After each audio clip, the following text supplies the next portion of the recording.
heart, hustle, baseball. The game lives here.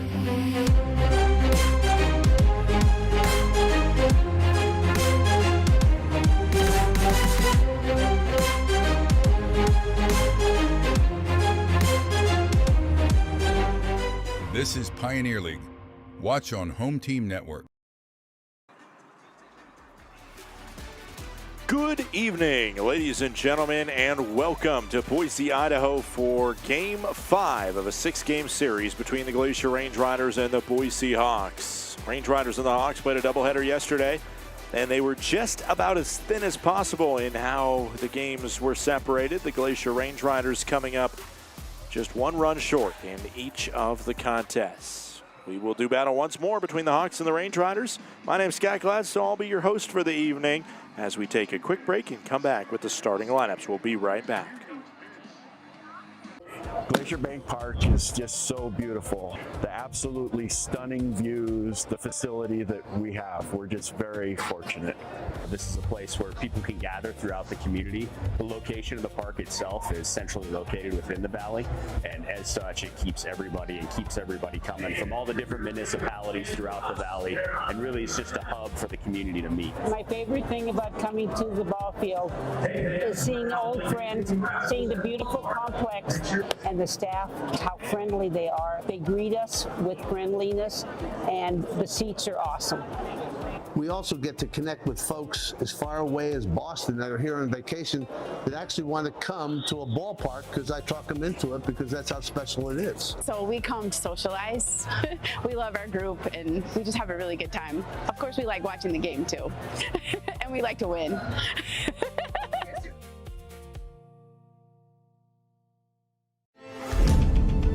Numbness and tingling in the hand can make you lose your grip. Hi, I'm Dr. Nate Fogel. I'm an orthopedic surgeon and hand specialist here at Logan Health. Repetitive actions can lead to a condition called carpal tunnel. Left untreated, these symptoms can interfere with your daily life. Our fellowship-trained hand surgeons offer patient-specific care to help you regain control. Here's to getting a grip on life.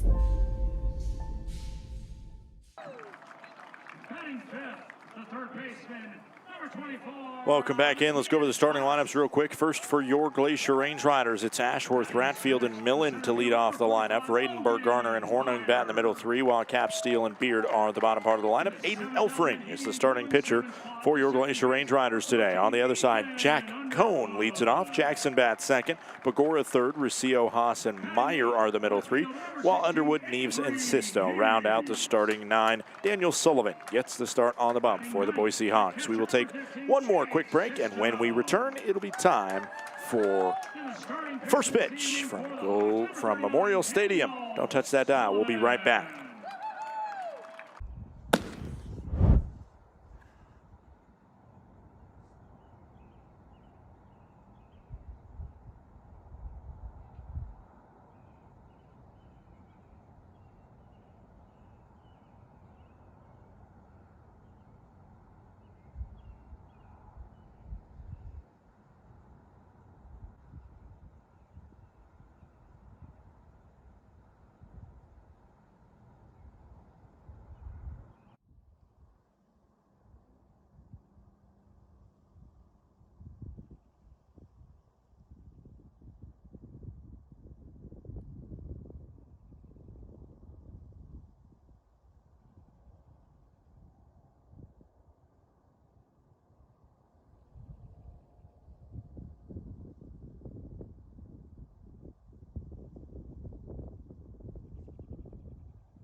This is Johns Manville, built on experience, guided by people who believe every detail matters.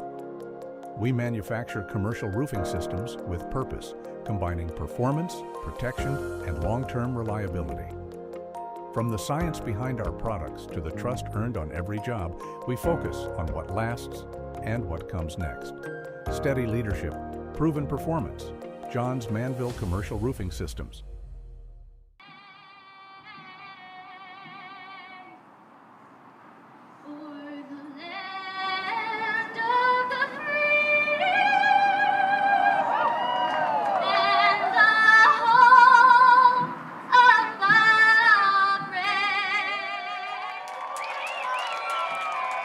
national anthem sang live in stadium here in Memorial Stadium, Boise, Idaho. The Range Riders and the Boise Hawks coming right up from the state capital city of the Potato State.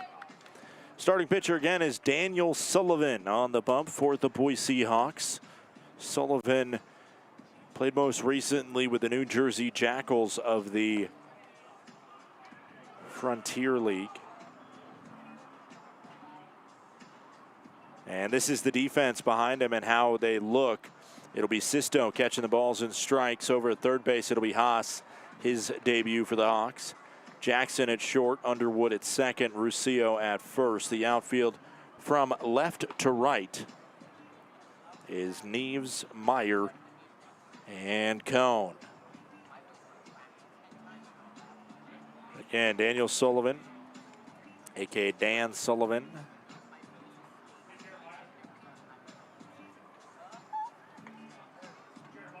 Scratch that, Daniel Sullivan. Starting pitcher. Maybe sometimes he goes by Danny Sullivan. I don't know. It's kind of all over the place in terms of what I'm seeing. But whatever you want to call him, last name is Sullivan.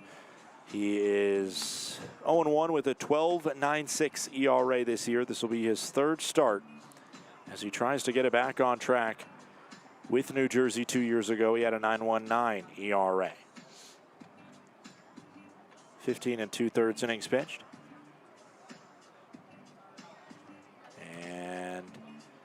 The tall right-hander will finish up his warm-ups. Sullivan listed at 6'5", 195 pounds out of Mullica Hill, New Jersey.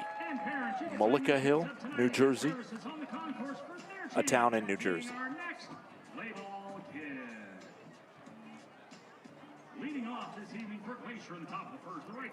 Kyle Ashworth steps in. Ashworth on the season. Sees that one as a ball. We are underway at 7:04 p.m. 97 degrees. Still a little smoky here in the Treasure Valley in Boise, Idaho. The 1-0.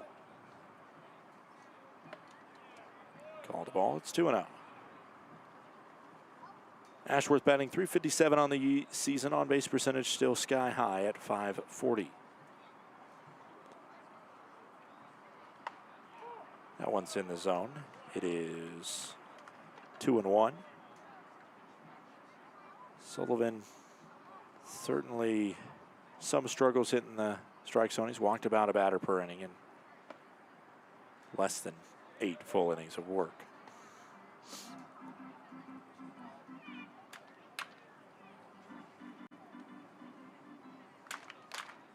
Three balls, one strike. And that one called a strike on the inside. Count goes to 3-2. It's a full count for Kyle Ashworth.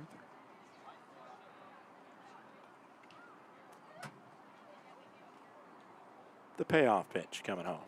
Swung on into right field, and Ashworth will have a single instead of a walk. 103 off the bat. Exactly what you want to see from the Range Riders, who dropped 2 heartbreakers yesterday. Both by 1 run. It had an eerie feeling to many of the games Range Riders played last season.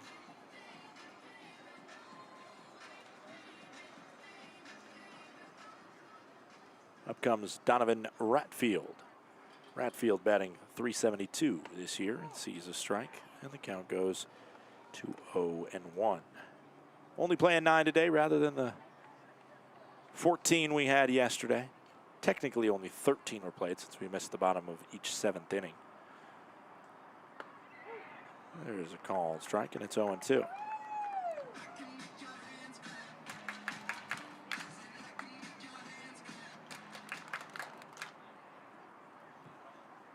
Pitch into Donnie Rat. Called strike 3. Good placement on the pitches from Sullivan, who went right after him. And the thing against these Range Riders is if you're hitting the strike zone, you'll have a lot more success than if you're not. That is generally the rule, but certainly against Glacier, who have walked a ton this year, obviously.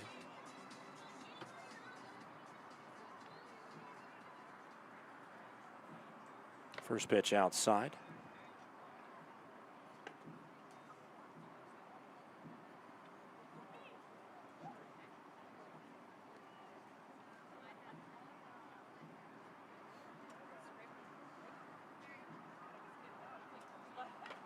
Foul scrape. Counts 1-1 on Jake Millen. Millen on the season right now, batting .245. He has 10 home runs, which leads the team in 34 RBIs.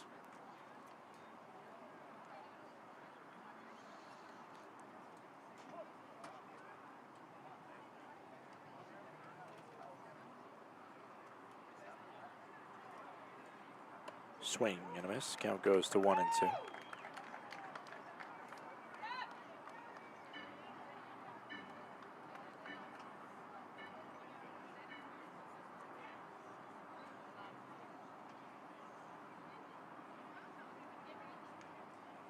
This one hit over towards first base, but fouled off.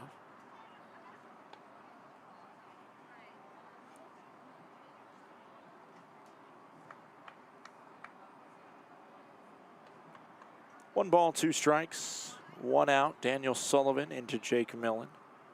Sullivan played his entire collegiate career. As there's a swing and a miss and another strikeout for Sullivan. It is first 3 years at Wilmington University, which is a D3 school in Newcastle, Delaware. And then transferred to the University of Antelope Valley in Lancaster, California.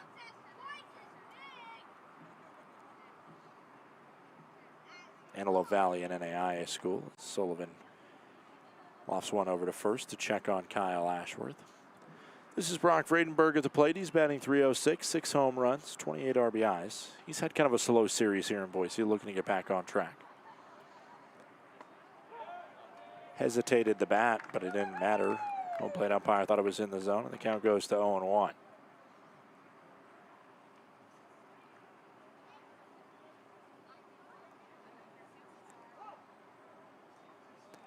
Oh, 2 outs. Daniel Sullivan coming in looking for a bounce-back performance after both of his first 2 starts were way off the rails. A 13 ERA, a clean first inning would feel really nice. That one's outside. The count goes to 1-1. It is a hot Saturday evening here in Boise. 1 ball, 1 strike into Brock Vredenberg. Outside again. Count goes to 2-1.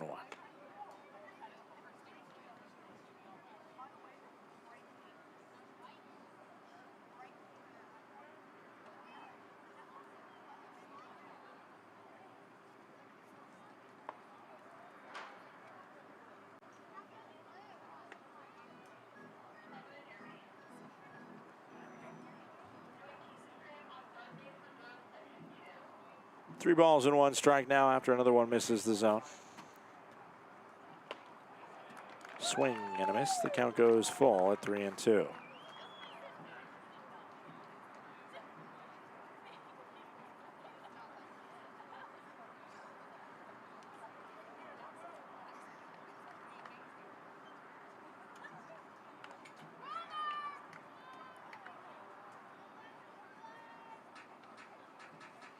Stay full. 3 balls, 2 strikes.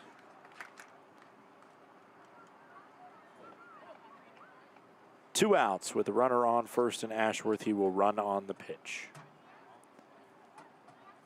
Payoff coming in. Outside, it is ball 4 and a walk issued to Vredenberg.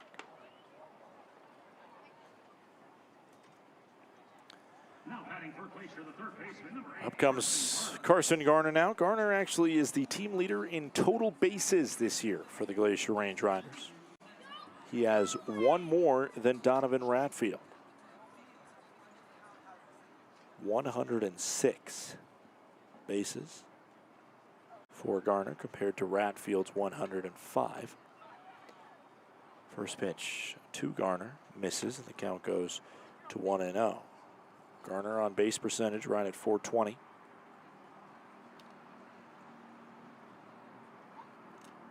The 1-0 out pitch. Bluffed to the bat, and it is deemed to have missed inside. Nope, down low actually. Count goes to 2-0.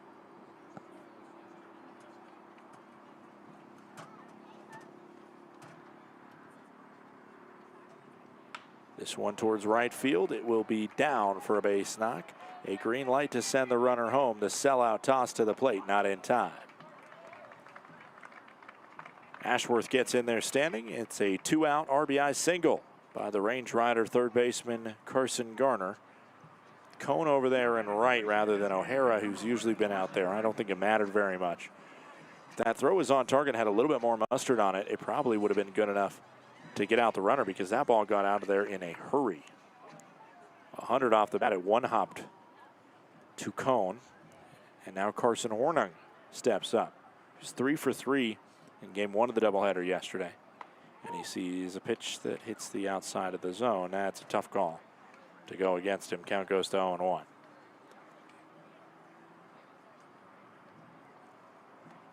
That ball was about 2 balls outside. The 0-1. This one hit on the ground towards second base, fielded and thrown for out number 3.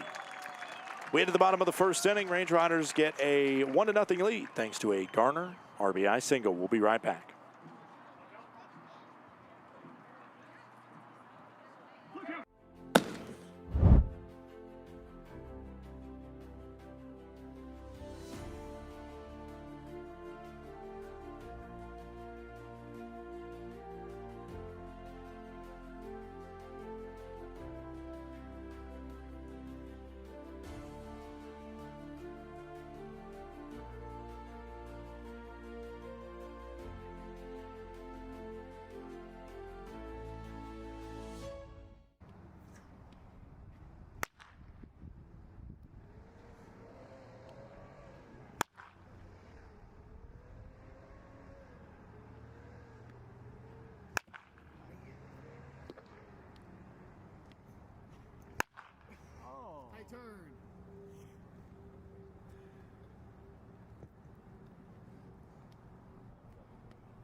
Welcome to Magoo & Company, a third-generation family-owned business nestled in the heart of downtown Whitefish. We offer a dazzling array of diamonds, ethically sourced Montana sapphires, and captivating custom designs that capture the essence of Montana's natural beauty. From jewelry design and appraisals to cleaning, repairs, and gemologist consulting, your satisfaction is our priority. Experience the magic of Magoo & Company and discover the perfect piece to celebrate life's special moments. Welcome back in. Let's go over the defense for the Glacier Range Riders today. It's Donovan Ratfield behind the plate. Carson Garner over at third. Jacob Steele is the shortstop. Logan Beard at second base. Vredenberg over at first. The outfield from left to right is Capps, Millen, and Ashworth. Starting pitcher for the Glacier Range Riders is Aiden Elfring. He'll fire the first pitch into Jack Cone in a moment, as it's in the zone for a called strike. Cone on the season batting 176, but mostly been used as a pitcher. Has an 8.12 ERA after his game yesterday. That one hits the zone. And it's 0-2 on Cone, the former former Ogden player, excuse me. Range Rider starter Aiden Elfring, a 5.89 clip for the Glacier Range Riders this season. 4 wins, 4 losses. That one missing downstairs, 1-2. 65 2/3 innings pitched. He has 56 strikeouts to 19 walks. Opposing batters are hitting .324 against Elfring. The 1-2, no out pitch. Upstairs and in. 2 consistent starters throughout the year for Glacier, and by consistent I mean here and healthy, have been Elfring and Longshore. It's been a mixed bag otherwise of injuries, affiliated signings, and opening pitchers rather than starting pitchers, guys that have gone 2, 3, maybe 4 innings. 2 balls, 2 strikes. Nobody out here. Cone given a solid AB. This one hit over to third base where Garner fields and throws on target on time. Out number 1.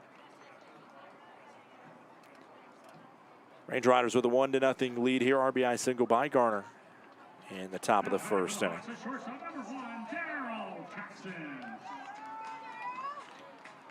As you see Vredenberg, Range Rider first baseman, kicking around the dirt.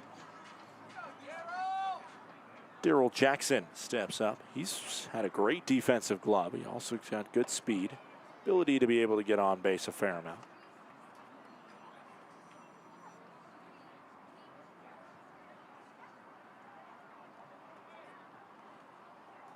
The 1-0 is up and in. It's 2-0. Range Riders in the top of the first inning. If you're just tuning in, Ashworth singled to lead it off, then 2 strikeouts, plus a walk. Put 2 on.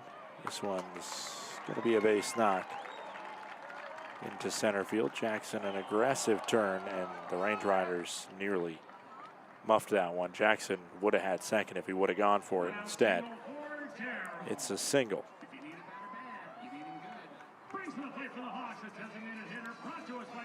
Up steps Jeremy Begora.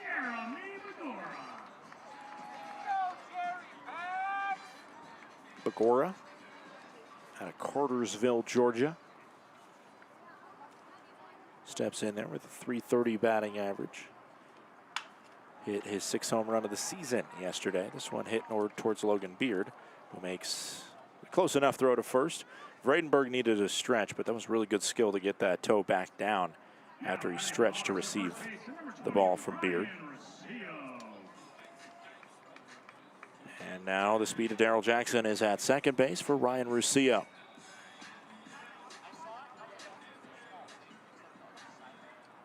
Russillo out of Boca Raton, Florida. First pitch in the zone, right at the top of the strike zone. Russillo just finished up his career at the University of Richmond this spring. This one a tapper over towards third. It's going to be foul. Count goes to 0-2. Finished up with the Richmond Spiders. Before that, he was at the NAI level playing with Weber International for a couple seasons. Started his career with Virginia Commonwealth and had a JUCO year as well at Seminole State. 4 different collegiate institutions for Russillo. 0-2. Swung on out to left center field, and this one will fall for a base knock. And we're all even. Russillo turning towards second, and we'll get there standing.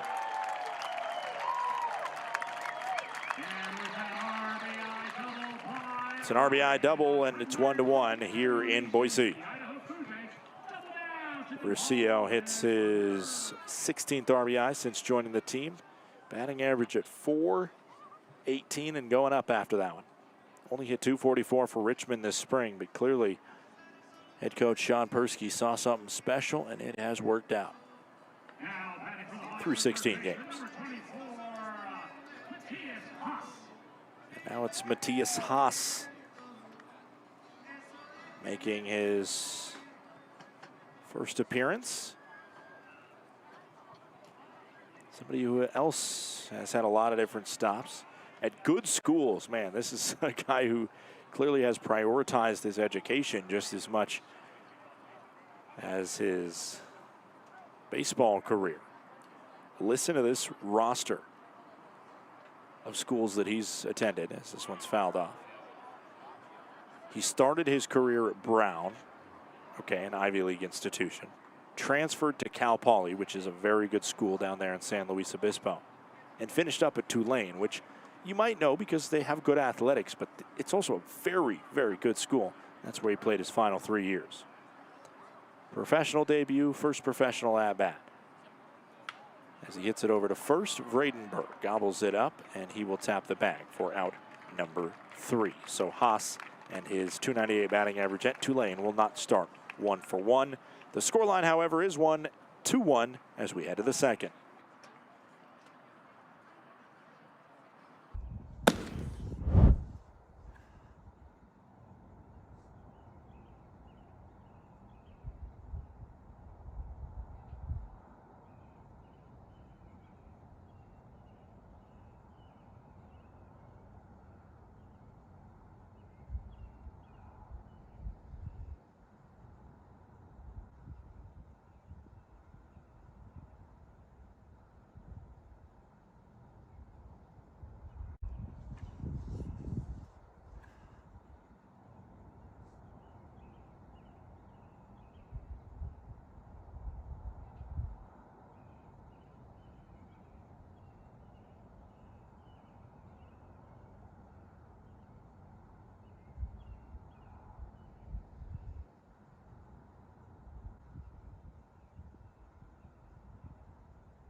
Welcome back in. Welcome back in. Let's go over the standings real quick right now in the Pioneer League. As you see Modesto at the top of these second half standings, Long Beach behind them. And then it's kind of a cluster right there, 3 through 5. Missoula, Billings, and Boise. Range Riders near the bottom, looking for a win to get them back on track. Red Pocket in dead last. First pitch in the zone to Range Rider batter in Brody Capps. That one missed it inside. 1 ball, 1 strike.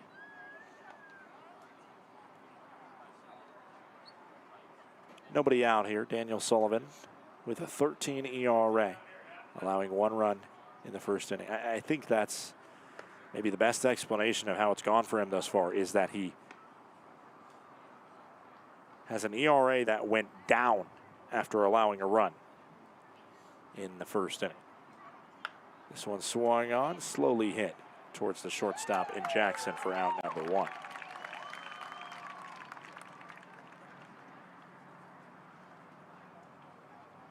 Capps flies out.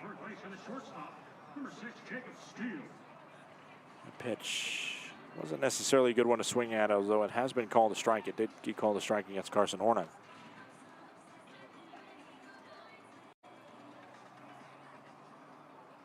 One out, up comes Jacob Steele. That one almost hit him. 1 ball, no strikes.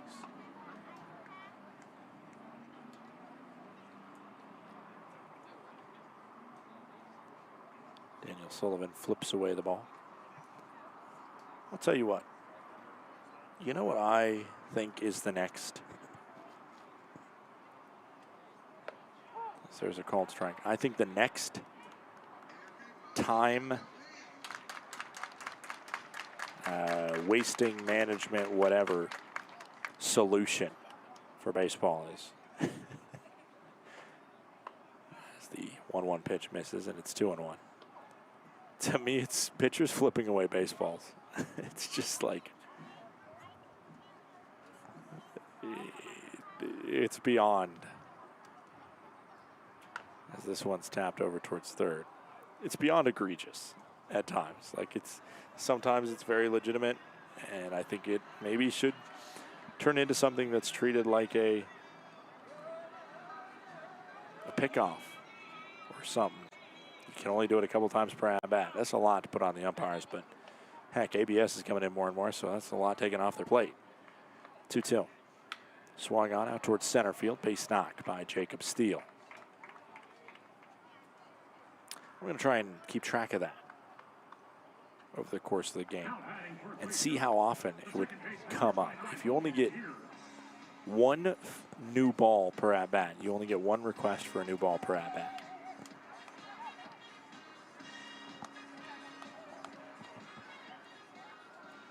We'll see how many times it comes up more than that and how much it would save us time.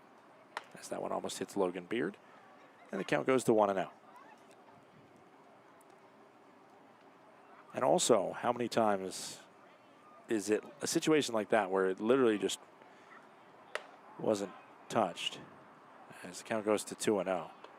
We'll see if Sullivan. Sometimes if it's in the dirt and it gets scuffed up that way, then fine. We'll see. This one hit on the ground towards short. Could be 2. The throw for 1. Not in time for 2.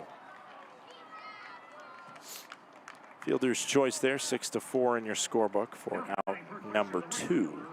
And up steps Kyle Ashworth.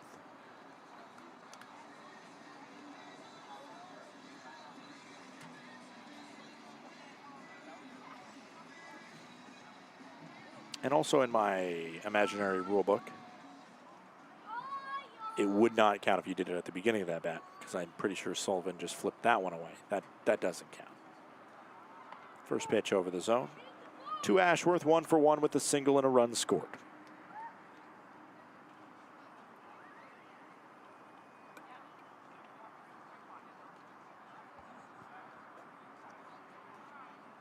This one up the middle. And scooped up by Jackson. Well done by the shortstop, who's continued to prove his worth. It is out number 3 on a fielder's choice. A shutout frame fired by Sullivan. 40 pitches thrown, and it's 1-1. Bottom of the second we go.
In 1858, one man's ingenuity sparked a legacy. When Henry Ward Johns set out to rethink roofing, he built something that would last. That spirit carried forward in 1901, when Johns joined forces with Charles Manville, creating Johns Manville. For more than 160 years, through challenge and change, innovation and resilience have defined who we are. Today, backed by Berkshire Hathaway, Johns Manville is trusted in the commercial roofing industry, with systems built to perform.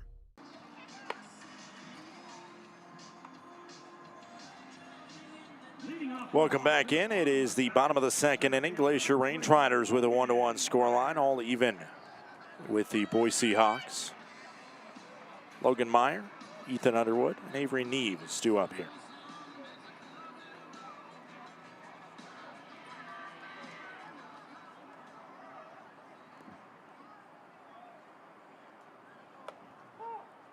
First pitch, a called strike, and the count goes to 0-1.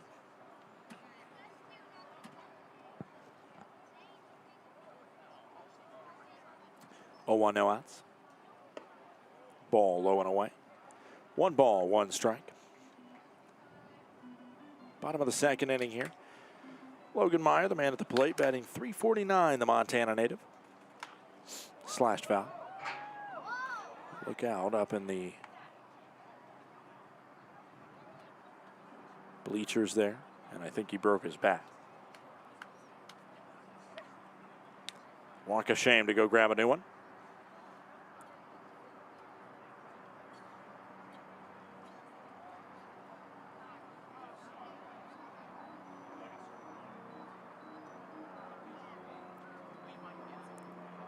Got his new piece of lumber. Count goes to 1-2 where we're at right now.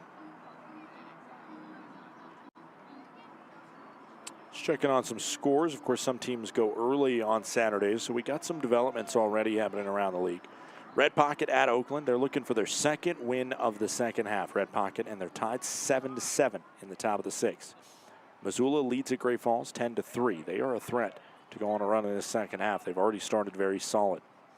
Long Beach, the Range Riders match up on Tuesday night. They lead Ogden 5-0. Idaho Falls up 2-1 on Billings. And Yuba Sutter Modesto yet to begin. This is a sky-high fly down the right field line. It will trickle to the right of the foul pole.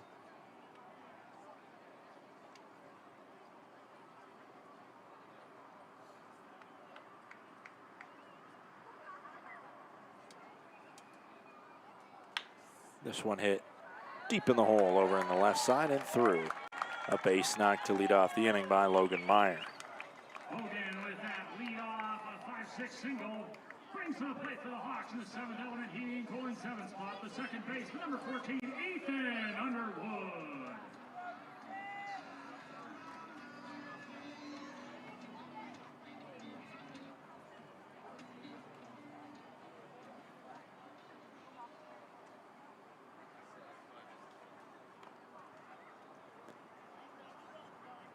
Foul ball.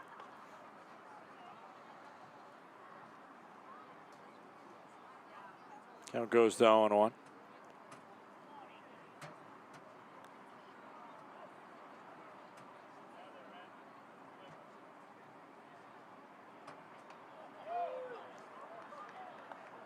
Pickoff attempt over to first base. Checking on the runner, and Meyer has decent wheels.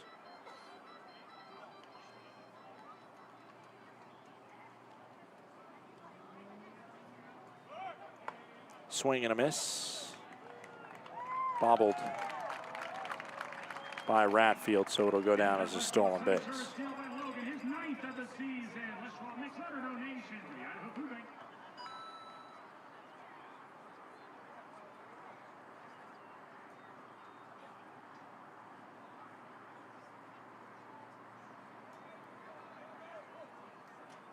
0-2 pitch coming in here to Ethan Underwood.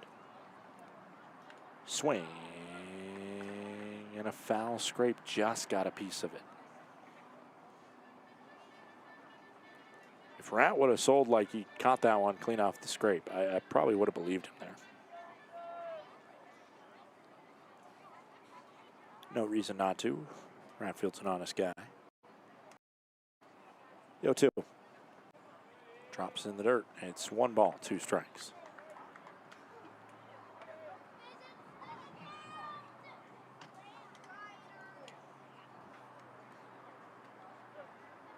One, 2, no out pitch.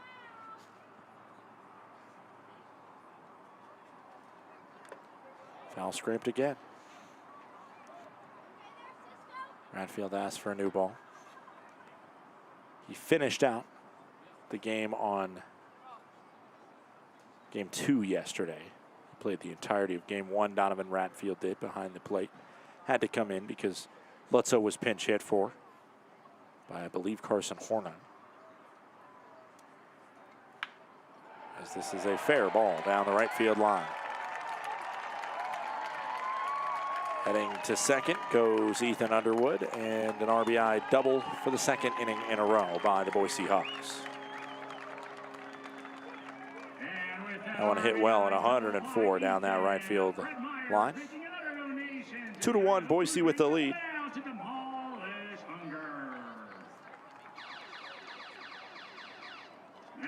Still nobody out, bottom of the 2nd here.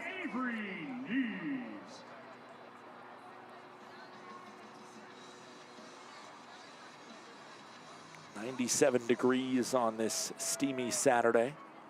Man, speaking of weather, I looked at the weather report. There's this one sky high to right. Ashworth getting back to the track, and it will be more than enough to get Underwood to third. Deep fly out on the flick from Neves, but Underwood tags to third. So looking at the weather report for the Flathead Valley next week, and I'll tell you what, it's about as good as it gets to come out and see a baseball game. 83 degrees right now. And on Tuesday, it'll be 79. Ooh, that is perfect. Perfect weather for baseball. Sisto steps up. Count goes to 0-1. Wednesday, 86. Thursday, 91. So you get all 3 different options there. A little bit cooler at 79. Warming up to 86. Then 91 if you like a real hot. And then it goes back down. 90 on Friday, so another kind of hot day. 86, 83. You get everywhere between 80 and 90. Right in that sweet spot. It's not too hot, but certainly it's hot enough where you can be out there in short sleeves. And baking a little bit, absorbing some of that sunlight. 1-2 with 1 out here in the bottom of the 2nd. 2-1 Boise. It's a tapper. It's picked up in the left-handed batter's box, so that's a foul ball. Make sure to get your tickets. Range Riders host the Long Beach Coast Tuesday through Sunday next week.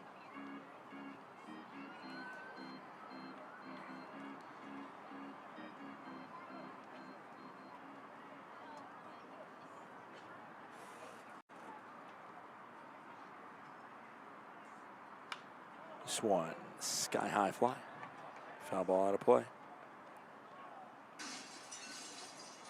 That'll make you think of that glass breakage coverage from our friends at Winter World Boise.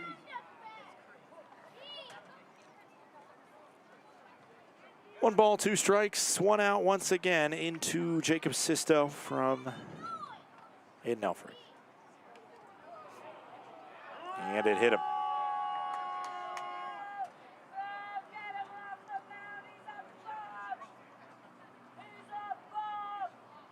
Todd Pratt is coming out here to ask about this one and say, hey, wait a minute. He was swinging on that one, right?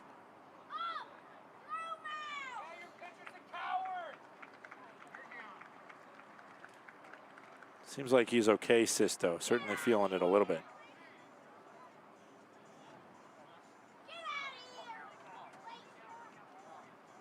Trainers having a conversation over there with Sisto, as they're going to ask if he swung. And now they're going to bring in the umpires for a conversation. Usually this is just performative, the conversation that ensues after an umpire getting questioned on their call. And that's exactly what it is. There is no overturnment. And the HBP on the 1-2 count puts Sisto on first. Up comes Jack Cohn, batting in the leadoff spot with a very low batting average. Trying to see right here if it'll pay off. This could be one of those moments where it could. Squaring to bunt, and it's fouled off. This is a small ball team, the epitome of it. 0-1, one out, Underwood on third. Decent wheels over there for Underwood. He has 21 stolen bases this season, top of the team. Pickoff got him at first. Sisto gets up to argue.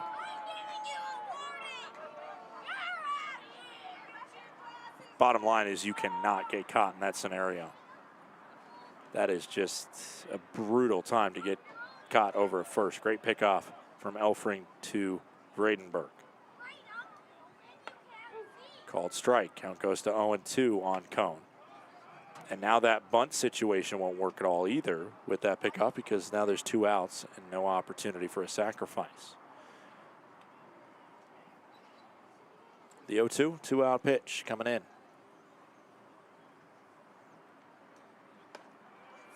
Just above the zone. 1 ball, 2 strikes.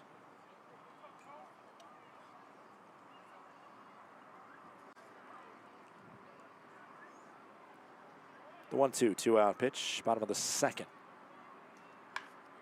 To center field. Millen backtracking and making the grab.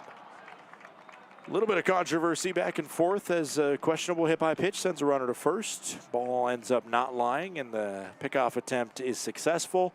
And then a fly out to strand the runner on third. An RBI double by Underwood, however, makes it 2-1 Boise.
next 15 minutes. Leading off for Glacier in the top of the third, the catcher, number 5, Donovan Ratfield leads us off here, top of the third inning. Boise 2, Glacier 1.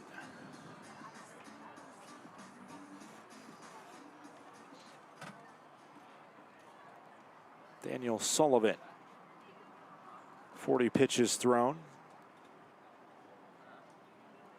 First pitch in the zone on Donovan Ratfield. Ratfield 0 for 1. He struck out looking.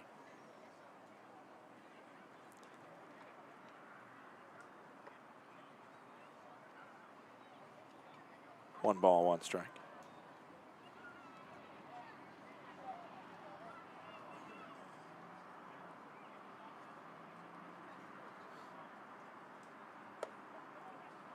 Ball, 2-1.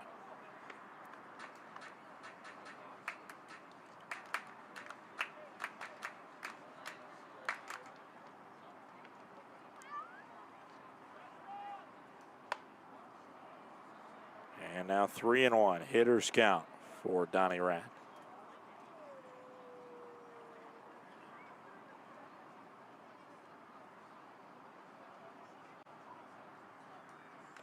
Foul ball, we're full.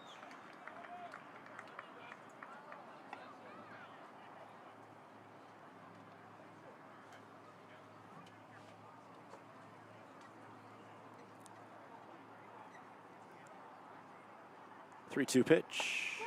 Called strike 3. And that's a tough strikeout because it should have been ball 4.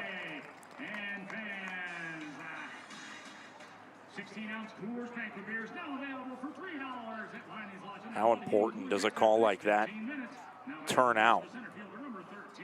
And it's a tough one, you feel, because the Range Riders feel wronged by that hit by pitch call that sent a runner to first in the last inning. Obviously, it didn't end up mattering because of the pickoff, but when that pitch truly missed outside, it begins to feel like it is pouring, and that one missed as well, and our umpire is completely off base right now. Called strike on 2 pitches that have clearly missed the zone. This one hit on the ground towards second, fielded by Underwood.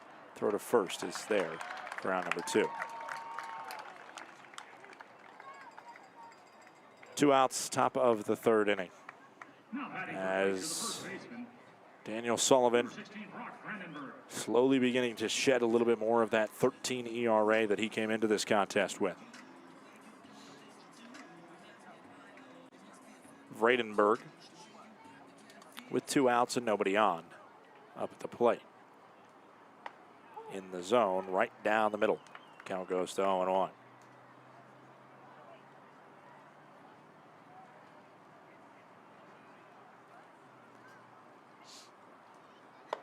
Up and away. 1 ball, 1 strike.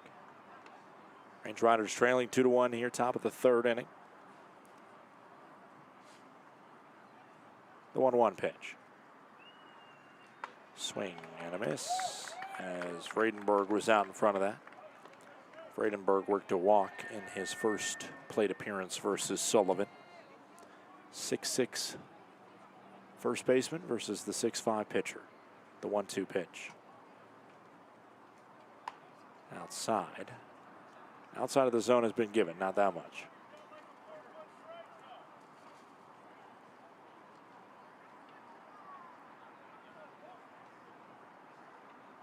The 2-2, 2-out pitch. This one hit hard over towards second, the backhand, and Underwood has himself another error. That is just a disastrous time that he's had at second base. That one hit fairly hard at 86 miles per hour, but it was right on the body of Underwood. And with 2 outs, the inning will continue. Should have been the 5th straight batter retired for Daniel Sullivan. Instead, he'll face Carson Garner, who has a single. And Vredenberg goes to second on the wild pitch.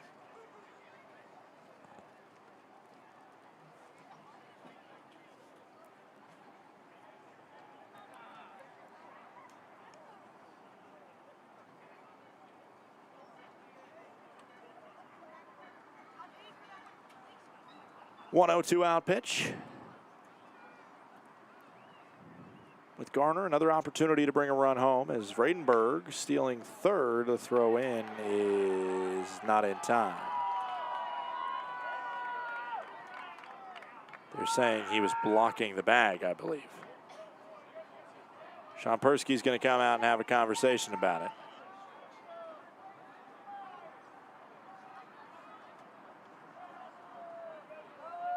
There is mandated to be a ability to get to the bag. Haas is allowed to be there, obviously, but he has to give a route to the bag for Vradenberg. And so I believe obstruction is the call on Haas, the third baseman. Persky out to argue it.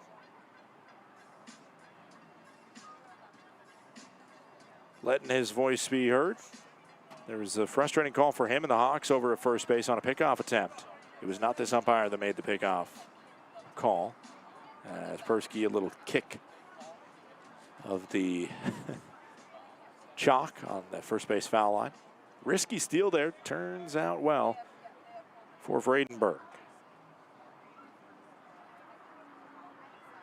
2-0 pitch into Garner. Almost hit him.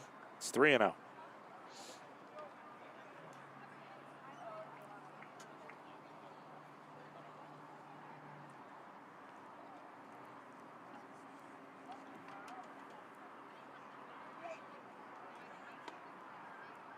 One is called ball 4, and a walk is issued. The up and down part of the strike zone is really solid for this umpire. Sean Persky is going to come out and have a conversation with Sullivan, who has had to stay out there on the mound because of an error by his second baseman, Underwood. All right, so here's the rule when it comes to obstruction, and this was the play that could have been out number 3 in this inning. Any defensive obstruction is any physical or intentional act by a fielder in the baseline that forces a runner to slow down, stop, or alter their path without possession of the ball. A fake tag is also legally classified as obstruction. So if the play is being made, that's type 1 of obstruction, which occurs when a direct play is actively happening and the obstructed runner or a batter turning into a runner heading to first base. That's when the umpire calls the dead ball immediately and awards the runner at least one base beyond where there were. There's also type 2 with no play being made, which occurs when the runner is blocked away from an active play. And the umpire signals a delayed dead ball, allowing the play to finish naturally, and then assigns appropriate base penalties to nullify the block. That is when, like, a shortstop is not paying attention and stands in the way of a runner running from first to third and collides or something in that situation. Called strike into Carson Hornung. 0-1 count, 2 outs. This inning continued on an error, and now the Range Riders have an opportunity for at least one run with Hornung up at the plate. Hornung is 0 for 1 with a ground out to second. That one is a strike, and it is 0-2. Right at the bottom of the zone. 0-2, 2 outs. Runner on third in Vradenberg. Runner on first is Carson Garner.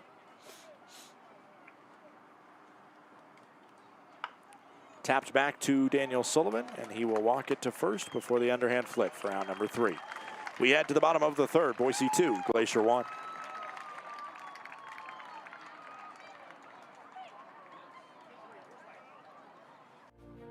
Thinking about where to host your next office event? Book the indoor event space at Glacier Bank Park. With a capacity up to 145 people, our indoor event space is a flexible, year-round venue ideal for accommodating receptions, conferences, and holiday parties. The spacious layout boasts impressive stadium and mountain views, providing the perfect setting for guests to mingle, network, and celebrate. Book your office party today at glacierbankpark.com.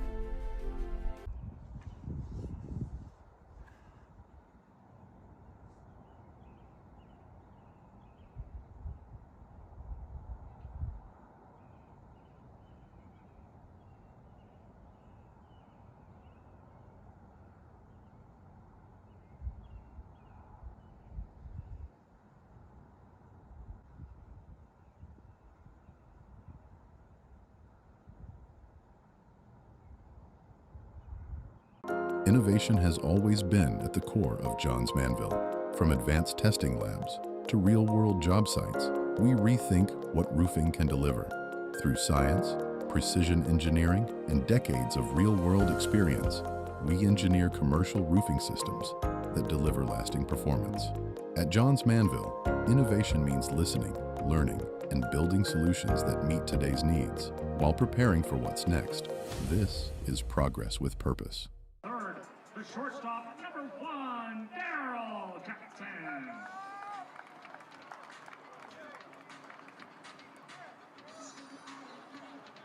Welcome back in. 2-1 scoreline. Boise leads Glacier. It's Daryl Jackson to lead it off. He's 1 for 1 with a single up the middle. Just gained a little bit more clarification on that obstruction rule. Looking through the interwebs. I think what was called was probably the drop a knee ban, which is preemptively a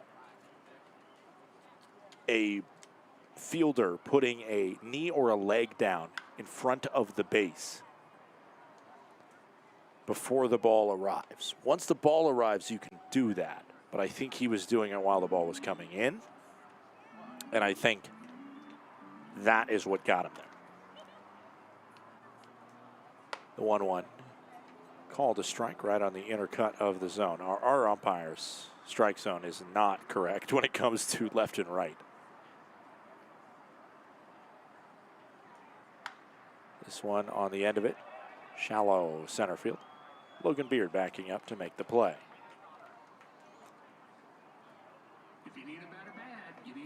We are obviously right at the end of the trade deadline in the MLB. And the Seattle Mariners just made a trade. I know we have some Mariners fans like myself that might be paying attention. Luis Castillo just traded to the Chicago White Sox.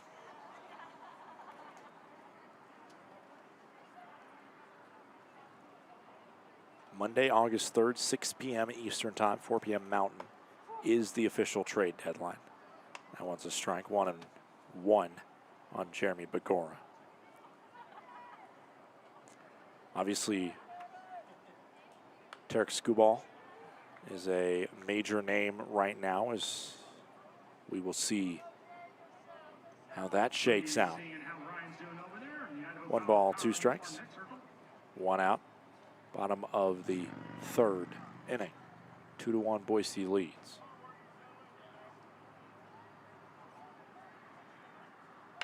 This one hits slow roller over to 3rd. Begora will need to use some good wheels, but won't have enough to beat out the throw of Garner. 2 up, 2 down to start the bottom of the 3rd. Jose Soriano, pitcher for the Angels. He's also having a lot of rumors surrounding him. He was scratched from his scheduled weekend start. And the New York Mets, with how dismal their season has gone, they are sellers. And that could be good in the long run for a former Range Rider, Jonathan Pintaro, as starting pitcher Clay Holmes and Freddie Peralta are both being shopped right now for the Mets. And relief pitcher Luke Weaver as well. This one out towards right field. And the catch is made by Ashworth. It's a 10-pitch inning for Aiden Elfring, and the first shutout frame fired by the Range Rider starter. We head to the 4th. It's 2-1 Boise.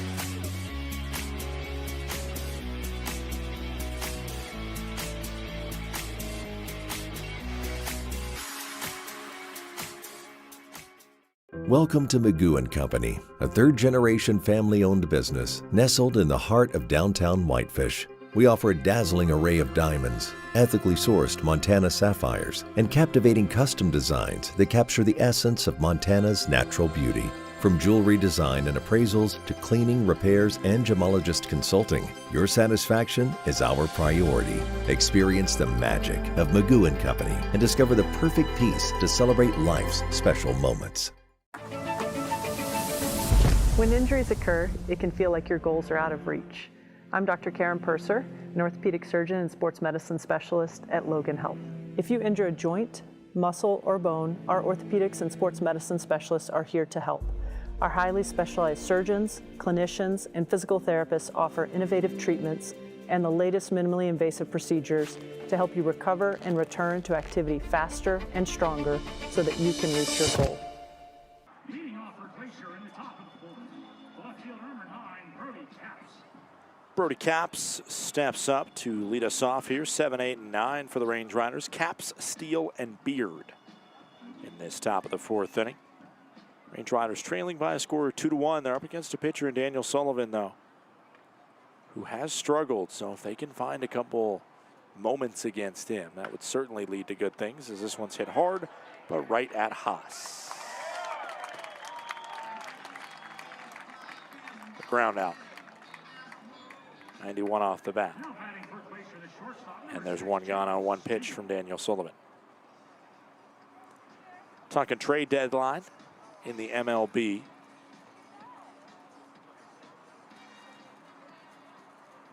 The league. The show. One out. Called strike. Count goes to 0-1. Bo Naylor, Josh Naylor's brother, on the move. He's going to the Brewers. Another strike. Count goes to 0-2 on Steele. He's 1 for 1 with a single. Craig Yoho, Blake Perkins going back for Bo Naylor and Cody Hewer.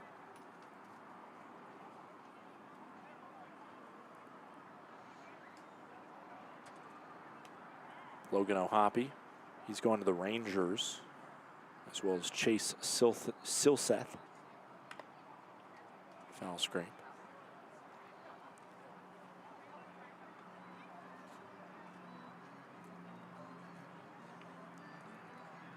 Lance McCullers, he's a Brewer. As Jahmai Jones from the Tigers goes to the Red Sox. That squad's been stocking up. That was a while ago, middle of the month.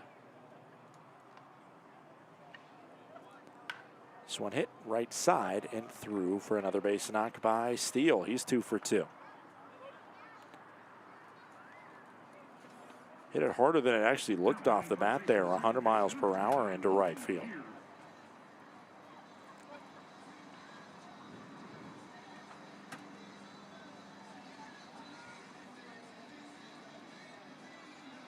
Top of the fourth here, 2-1. Boise with the lead. First pitch to Logan Beard is up and in. Count goes to 1-0. Beard with a ground into a fielder's choice his last time up. The 1-0. This one hit hard and sneaking fair down the left field line.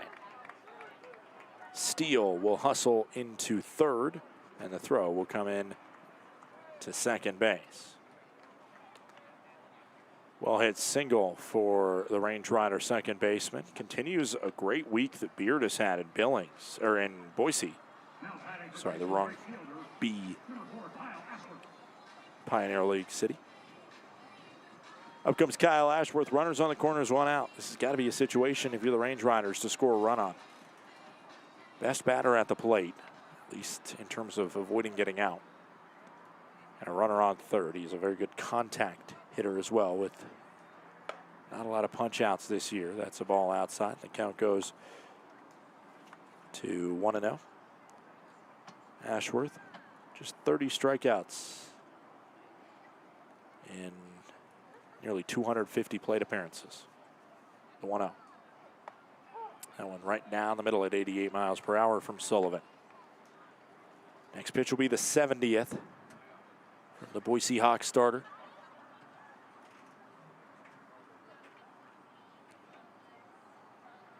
One ball, one strike, 1 out. Beard on first, Steele on third. That one gets by, and Beard will move on to second base. Maybe a passed ball, as Sisto did not handle that one cleanly. The big part about that one is it takes double play ball off the table. Infield will stay back. So basically, unless it really is hot shot to the corner, you think the run will likely score. 2 balls, 1 strike, 1 out. Runners on second and third for Kyle Ashworth, who is 1 for 2 against Daniel Sullivan. Inside, great block by Sisto to get in front of that one. Ashworth 1 for 2. Ratfield waiting on deck. Millen in the hole.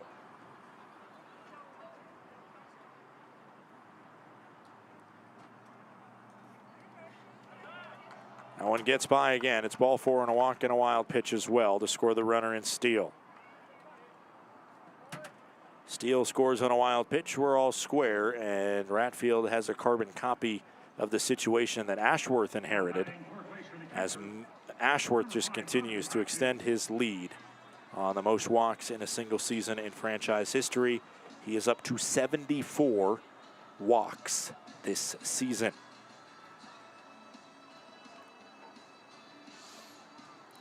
You're going to see a battle. I mean, it'll be like the Olympic event, as there's Olympic walking, if you didn't know. Speed walking is a legit event, and you're going to see that next week at Glacier Bank Park. The top 2 walkers in the league, Eddie Pelk and Kyle Ashworth, will do battle. Fouled off by Donnie Rat. Rat is 0 for 2. He struck out looking twice, and he is, I don't think, going to go down looking a third time. He will be chomping at the bit to make sure to make contact with the Sullivan pitch, especially with an RBI opportunity, and Beard on third. The 1-1. Outside. As I mentioned, when he punched out on that second time, it was truly ball 4. He should have walked on. The 2-1, Ashworth on first. That one's a ball low and away as well. It's 3-1.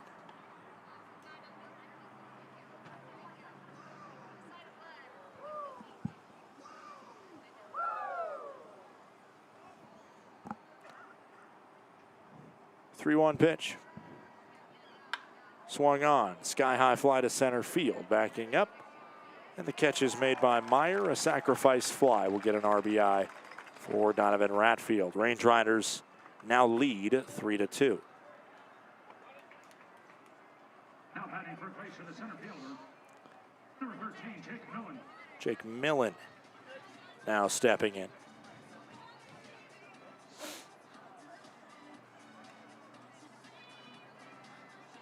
Nobody warming up in the pen right now. They're giving plenty of leeway to Sullivan, who's had one of his better starts despite 3 runs against. This one is flared up foul. Millen is 0 for 2 against Sullivan. He has a strikeout and a ground out. Runner on first in Ashworth. Ashworth might be thinking about possibly trying to steal. He has 19 stolen bases on the year. He leads the team among active players. The 0-1. Swing and a foul scrape. It's 0-2.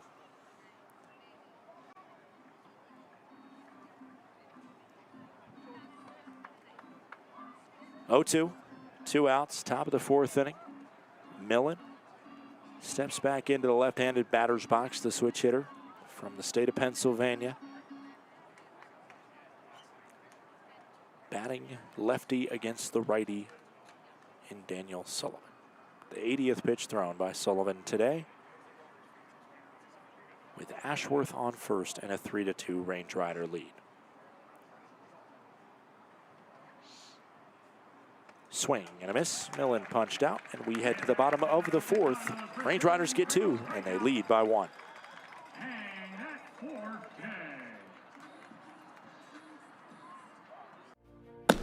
Need a space that offers both a place to dine and an area to mingle in style? Book the Hideaway and Corner Suite at Glacier Bank Park.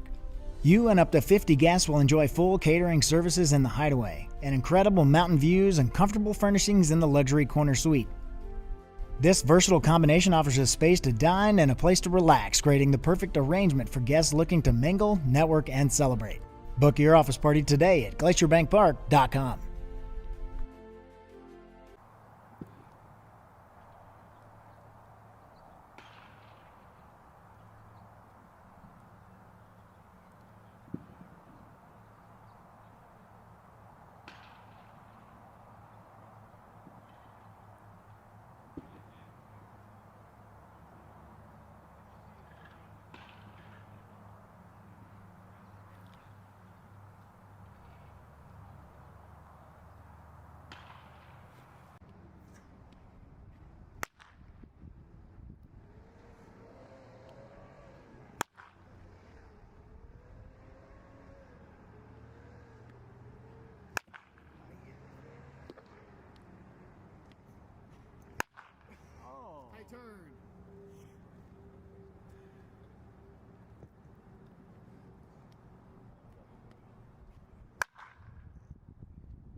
Welcome back in. It's the bottom of the fourth inning.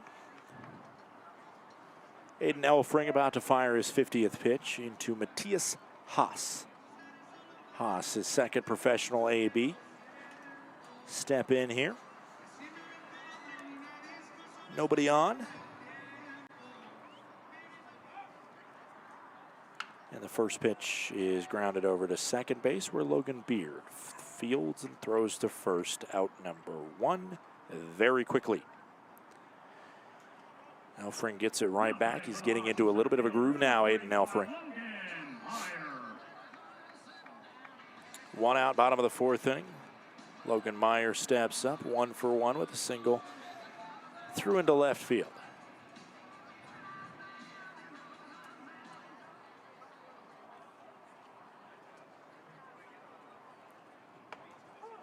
Called strike. Count goes to 0-1.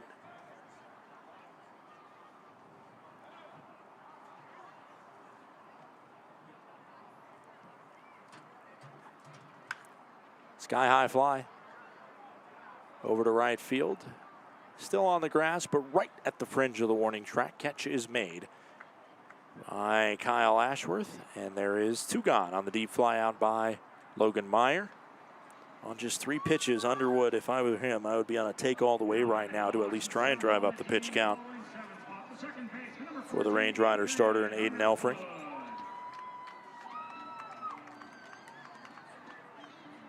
Two outs, bases empty, bottom of the fourth. 3-2 Range Riders lead, and it is a take all the way. I don't think there was a chance Underwood was swinging at that. Even if he slow pitched softballed at dead center, he was taking it. This one low and away. Count goes to 1-1.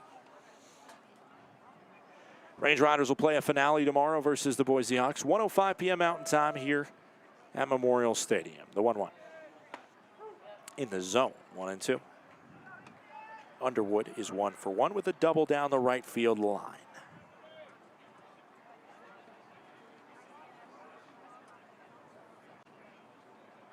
One-two pitch in. Foul scrape by Underwood.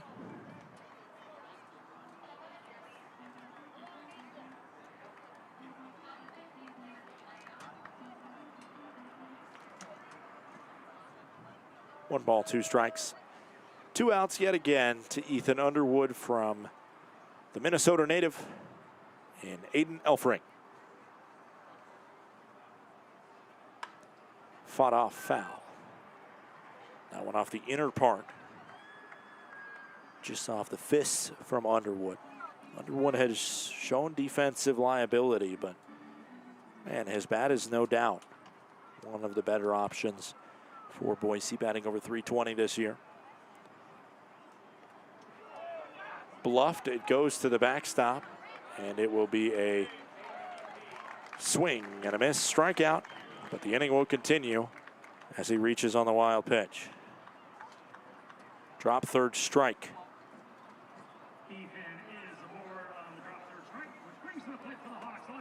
Avery Neves now steps up.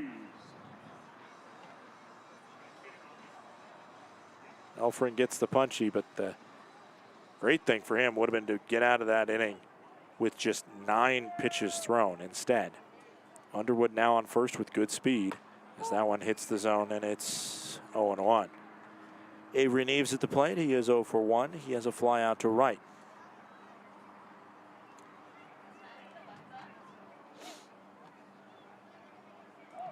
Runners going, hit over to third. Garner fields. Long throw, gobbled up by Vredenberg. That's how the inning ends. Just an extra strikeout on the total for Elfring, and only had to throw 2 extra pitches. We head to the 5th. Range Riders lead by 1.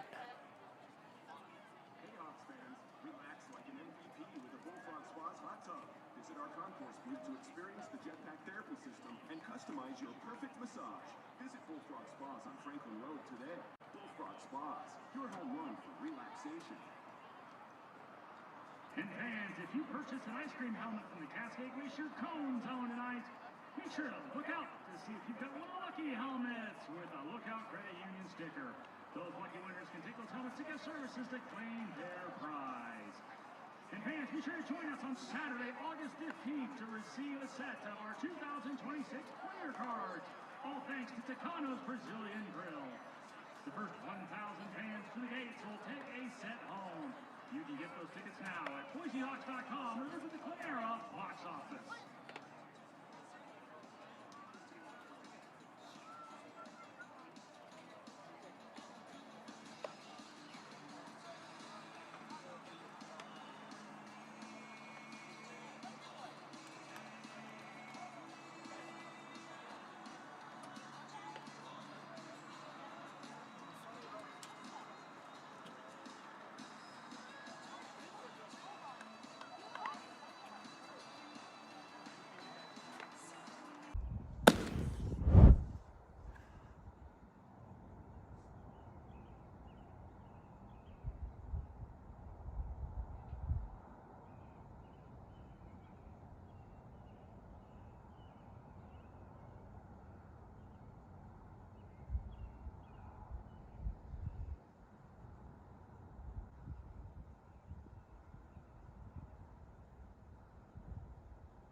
At Johns Manville, it's always been about people, the people who design the systems, the people who build them, and the people who depend on them to perform every day.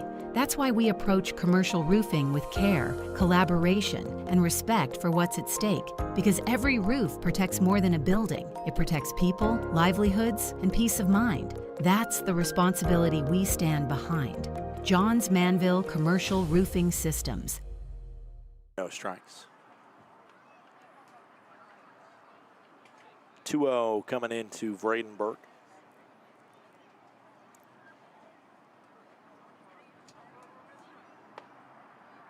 Ball 3. It's 5th inning here, so it is time for trivia. See if the Range Riders can utilize the vibes of some trivia for a little bit of a rally to get some insurance. Sullivan, a 4-pitch walk to start it off versus Vredenberg. He reaches for the 3rd time today. All right, first one's fairly easy, especially if you're an NBA fan. Every July, the non-for-sure roster guys go where for the NBA Summer League? I'll give you a hint. It is a desert city. Where is the NBA Summer League located?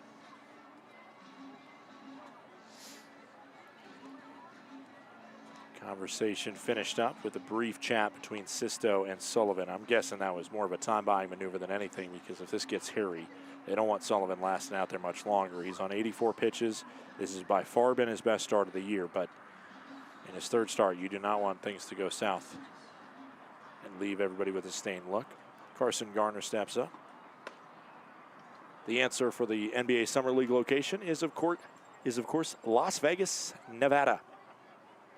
Since 2004, it has been the host of the NBA Summer League. Some games at Thomas and Mack Center and Cox Pavilion, both on the UNLV campus. There's a called strike right at the bottom of the zone. Count goes to 1-1.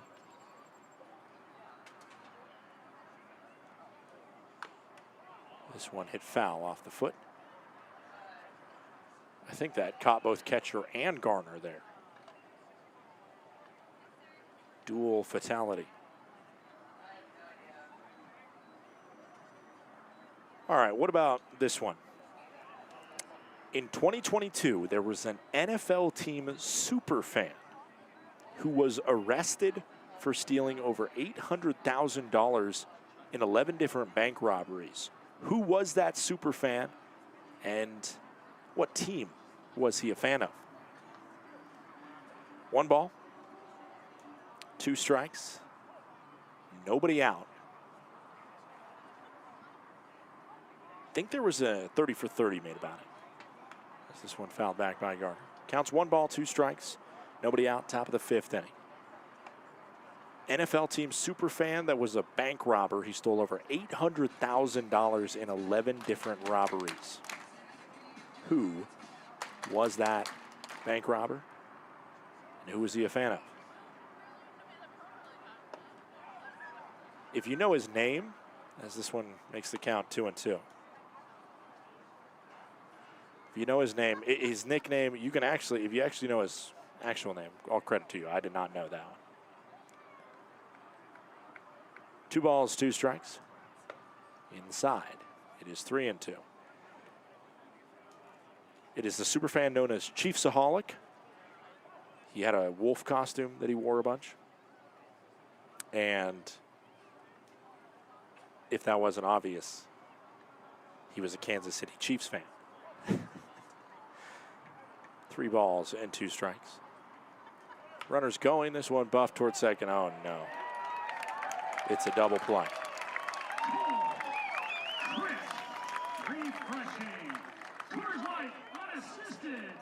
That's about the worst thing that could happen on a hit and run, is it floats to Underwood at second base, who was exactly where he needed to be to make the tag of the runner right next to him. Even if the runner was beyond him, he still would have had an easy toss to first. Probably could have ran at them there himself.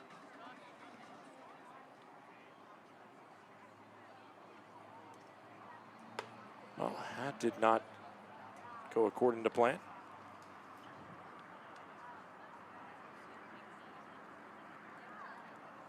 An unassisted double play sends 2 down. That one's in the zone to Horning after a ball. 2 outs, 1 more trivia question. Who was the first NHL number 8 seed to win the Stanley Cup? That one called a strike, and Hornung's had it up. That ball's a ball outside, and thank goodness he challenged it, because it was getting egregious, and maybe we will see if our home plate umpire pays attention to the plate that is supposed to help out the left and right on the strike zone. He has not used that much for guidance today. The 2-1. Swung on, high fly ball to right field, to the track, and the catch is made. The answer of the first 8 seed that won a Stanley Cup, it is the LA Kings. Range Riders get a leadoff base runner, but a double play and a deep fly out ends the top of the 5th with nothing. We head to the bottom of the 5th, halfway home. Range Riders up by 1.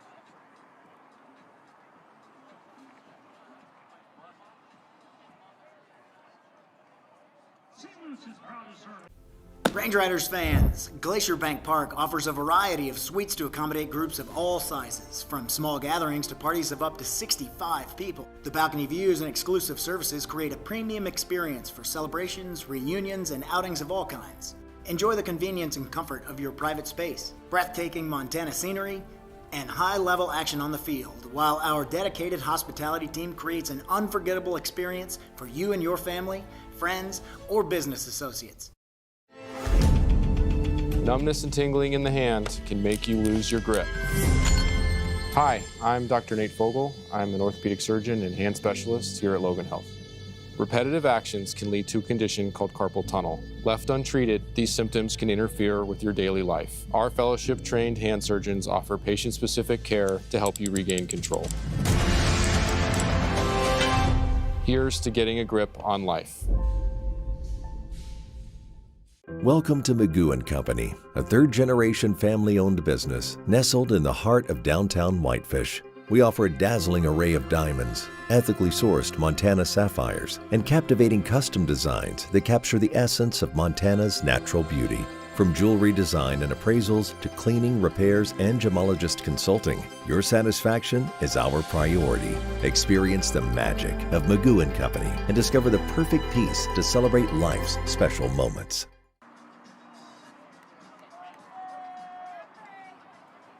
Jake Sisto leads it off here, bottom of the 5th inning. Glacier Range Riders with a 3-2 lead right now as Sisto swings and misses on the first pitch from Aiden Elfring. 3-2, Range Riders up.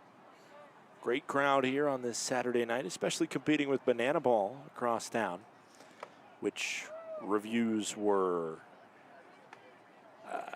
spotty last night. Certainly, I think some people enjoyed it. But there was also a lot of heat in that stadium as well. As this is hit towards second, fielded by Logan Beard, and the base knock is restricted on the 4-3 ground out.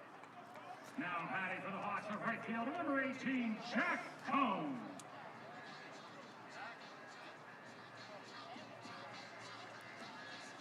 One out, bottom of the 5th inning. Heard earlier tonight, however, in Banana Ball in Bowie, Maryland, that Eli Payton, former Range Rider, hit a home run. Not just that, a grand slam. Jack Cone sees the ball, count goes to 1-0.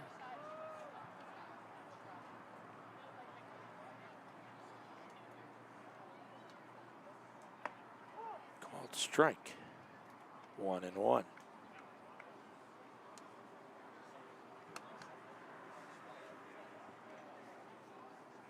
1-1, 1 out into Cone. Swing and a miss.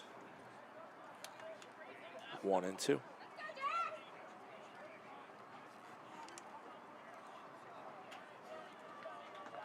One-two pitch.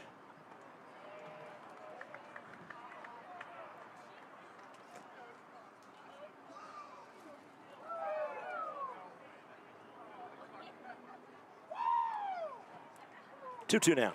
Swung on sky high. Logan Beard will backpedal to it. And the catch is made. Pop out for 2 gone. Now batting for the Hawks, the shortstop, number 1, Daryl Jackson. Daryl Jackson steps up. He's 1 for 2. Talked a little bit about the history of this Boise Ox squad, but what about the notable alumni that have come through here? As the foul ball on the first pitch to Jackson.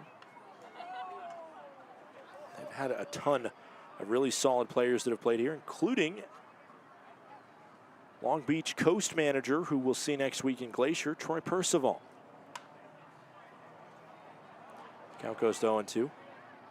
Eduardo Perez, Orlando Palmero as well, played here in 1991. There's actually a photo of him in his Boise then Angels uniform right next to my booth here. This one out towards center. Jake Millen should easily be able to play it. Catch is made. It's out number 3, and we head to the 6th. It is 3-2. Range Riders lead.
Welcome back in. It's Connor Wild that takes over after 5 innings. A solid start for a pitcher that had a very high 13 ERA coming into the contest in 2 starts. Now his 3rd start, he only allows 3 runs to the Glacier Range Riders. Final line for Sullivan, 5 innings pitched, 5 hits, 3 runs, only 2 of them were earned, 4 walks and 4 strikeouts. But in line for the loss as of right now. New pitcher in, again, is Connor Wild. First pitch almost hit Jake Millen, who bats from the right side. Count goes to 1-0.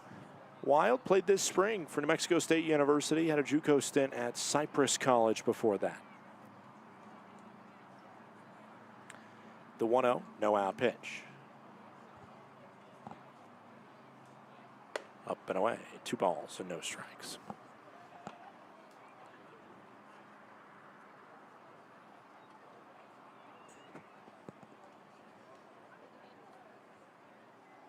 The 2-0 pitch.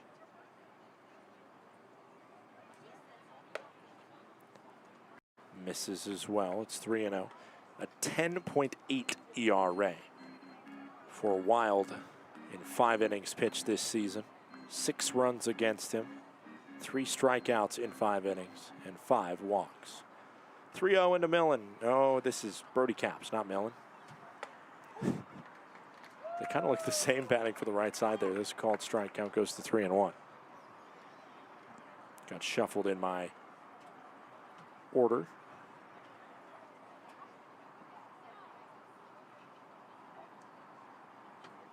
Ball 4, and Capps works himself a walk.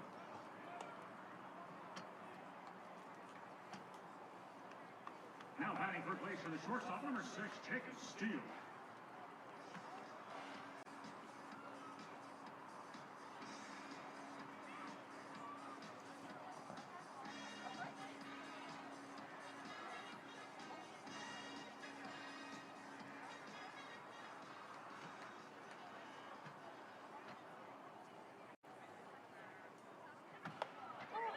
Pitches in the zone to Jacob Steele, who's 2 for 2.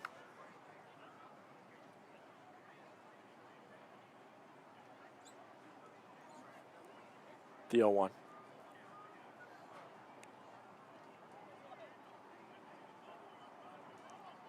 Swing and a miss, and it's 0-2 now. In 3 years at New Mexico State, Wild went 10-6, had a 7.05 ERA. Had 1 complete game shutout and 1 save. 120 strikeouts, 86 walks in 151 innings. Fouled down into the ground and then back up onto the other side of the bat. Maybe caught a piece of the finger of Steele. Count will stay 0-2.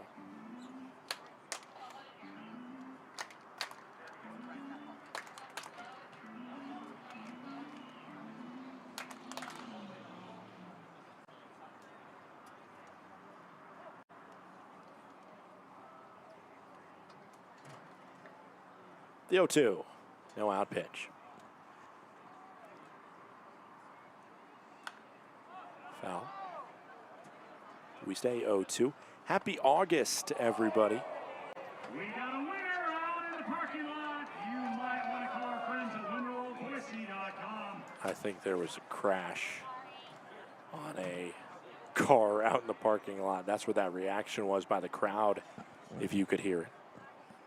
And the couple fans that I think were parked over there scampered to the top to perch over the edge and see if it was their car. Count goes to 1-2. That is a brutal moment when you see that ball fly out and you hear it.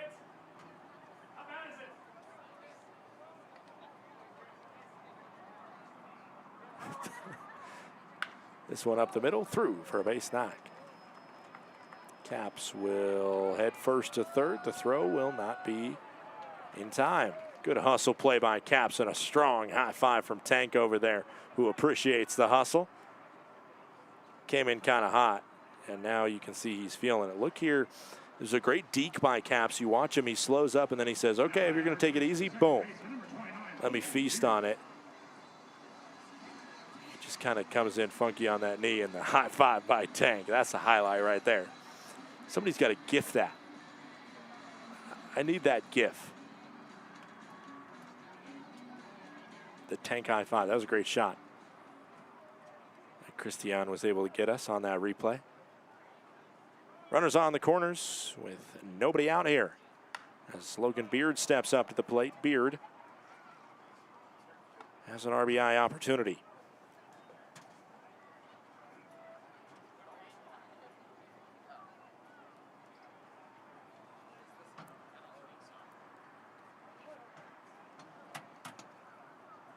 The 0-1 pitch in from Wild. Popped it up, sky high. This will not get the job done. As the catch is made. And it was just too close, and then the throw gets away, and oh my goodness. The Hawks just completely self-inflicted wound, and then a sprint to third base by Steele on it. Because Steele was busy running. Oh my goodness. What an unforced error by the Boise Hawks, as that was a routine foul out over there. The catch made by Ruscio, who turned and threw to nobody. And then you see Caps score easily from third, and Steele go first to third, and there's one out. Wow. Goes down as, I think, an E3 on Ruscio, because you shouldn't throw it to nobody. And then nobody was covering third, and that's the reason why it was Steele able to go first to third, because nobody's covering the bag, nobody can get you out. Wow. That play somehow found a way. It shouldn't, I don't think, go down as a sacrifice fly. As that one misses and gets far away from Sisto, but not far enough away.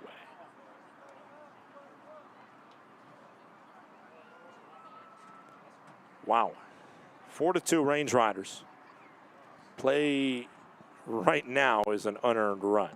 Could still move into an earned run. It's a lefty on lefty matchup, but it's a Kyle Ashworth bat at the plate. 1 for 2 is Kyle Ashworth with a walk his last time up.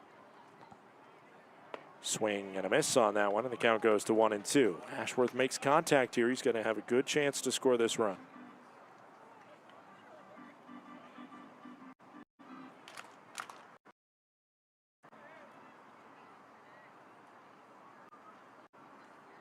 The 1-2 pitch. Skips in the dirt. Sisto, a crucial block. Sisto, he was out of position because he was doing what catchers will do on a high fly ball down the right or left field foul territory. And he was alerting the player to how much room they had. I assume that's what he was doing. And saying, you got room, keep going, and trying to figure out if the ball's out or not. And if the ball's out, then they say out so they don't go crashing into the fence, as that one is outside. It's a good adjustment by our home plate umpire, who might have called that a strike earlier in the game, but Carson Hornung challenged one, and maybe he's adjusted his zone a little bit. 3 balls, 2 strikes, 1 out. As the pitch comes in to Ashworth, he will walk for the 75th time this year. Just unbelievable.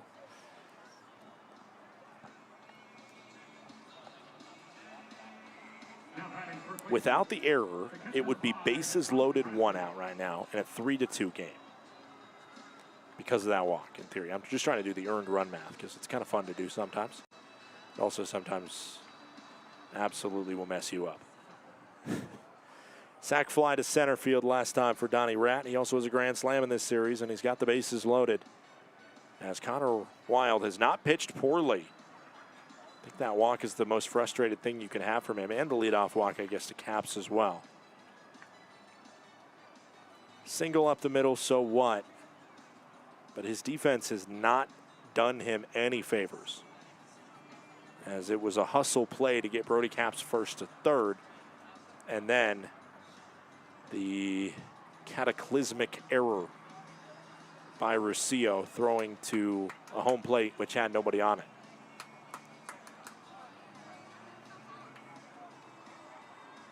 I think I might have just said it's bases loaded for Bradfield, but it's not. That was in my hypothetical scenario, so scratch that. It's runners on the corners, 1 out. Top of the 6th here, Range Riders leading 4-2 over the Hawks. Ashworth, 19 stolen bases. He sits on first base.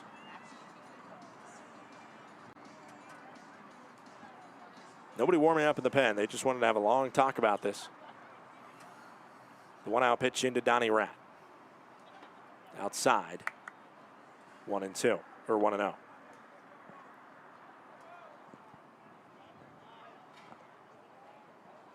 One 1 out, top of the 6th.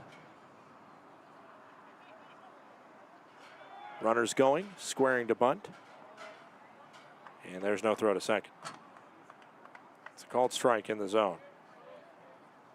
I like, whether that was a deke truly or not, I like it from Ratfield, because you just put yourself in the way legally of that potential throw to second.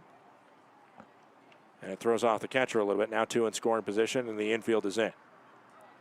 Swung on to center field, hit pretty hard, backing up, and the catch is not able to be made in center field. Meyer was tracking back hard, and now a relay will not come to the plate. It's a 2 RBI double for Donovan Ratfield, and the Range Riders lead 6-2. That one, 106 off the bat. Meyer never really looked like he was fully keyed in on it. He was running back quick, and it just kept cooking in this hot Saturday night air. Jake Millen now steps up with runner on second in Ratfield. 2 strikeouts and a ground out for Millen, as the Range Riders have tallied 3 in this top of the 6th inning.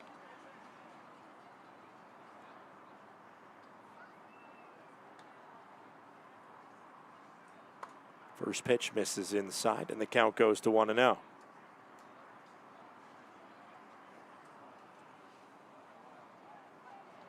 One out, 6-2 Range Rider lead here.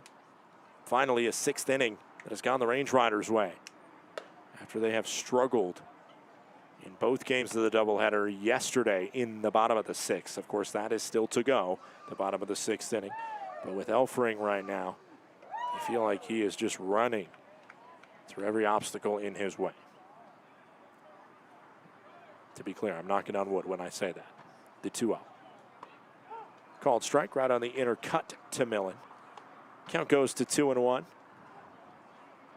Wild has thrown 25 pitches out there. Still nobody warming up in the pen right now. They are leaving Wild out there to try and push through this.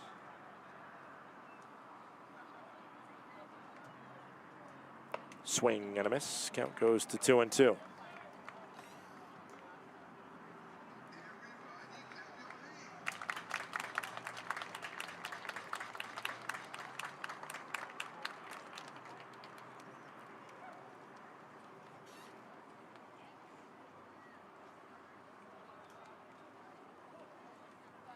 Two pitch in.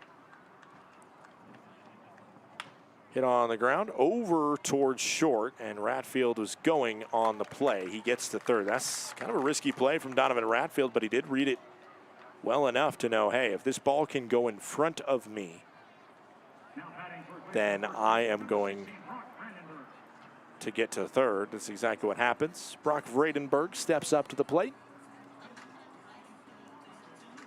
It is 2 outs, top of the 6th inning. Ratfield on third base. Vredenberg taps this one back to the pitcher. Wild will run it over there, which probably should have just thrown it overhand with his left, but instead a little bit of a jog over there and still got it just in the nick of time to beat out Vredenberg. It's 3 runs across for the Range Riders in the top of the 6th inning. They lead by 4 as we head to the bottom half of the frame. Glacier Bank Park is just so beautiful. The absolutely stunning views, the facility that we have, we're just very fortunate. This is a place where people can gather throughout the community. The location of the park itself is centrally located within the valley, and as such, it keeps everybody coming from all the different municipalities throughout the valley, and really it's just a hub for the community to meet. My favorite thing about coming to the ball field is seeing old friends, seeing the beautiful complex, and the staff, how friendly they are. They greet us with friendliness, and the seats are awesome. We also get to connect with folks as far away as Boston that are here on vacation that actually want to come to a ballpark because I talk them into it because that's how special it is. So we come to socialize. We love our group and we just have a really good time. Of course, we like watching the game too. And we like to win.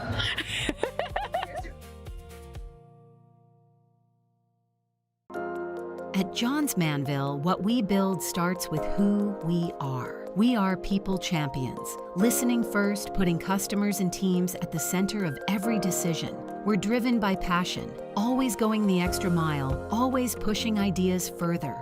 We perform, setting higher standards, delivering stronger results, and creating lasting value. And we protect our people, our customers, and the world around us, today and for generations to come. Welcome back. It's the bottom of the 6th inning. Range Riders with a 6-2 lead here. Elfring out for another inning of work. He's on 71 total pitches. Body standing in the Range Rider bullpen, but nobody's getting close to warm.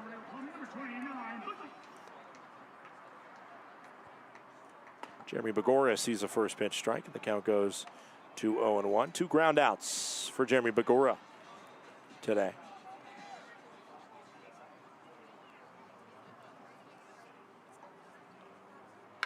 This one hit and through on the left side for a base knock.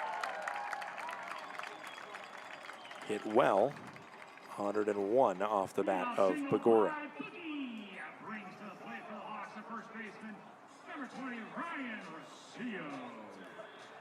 Ryan Rosillo now stepping in.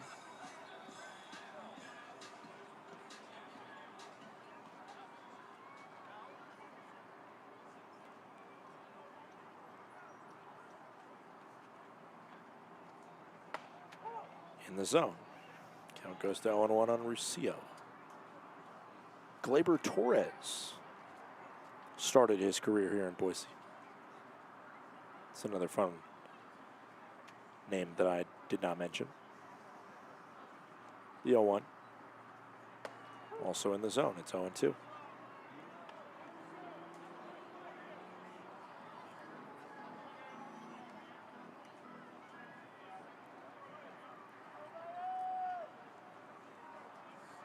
Two into Rosillo. That one's called. The ball outside. 1-2. Nobody out. Bottom of the 6th inning.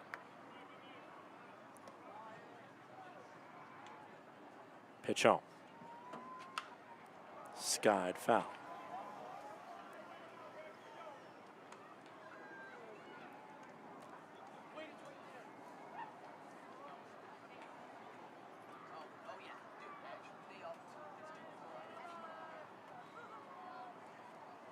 1-2 again into Rosillo. Tapped back to Elfring. He will make the field and throw to first for out number 1. I like the decision by Elfring to play the situation here. If there's one thing Elfring is, he is a winner. Plays smart, clearly has a solid IQ, was well coached at the University of Dubuque. Can play around the infield, which I mentioned plenty of times before.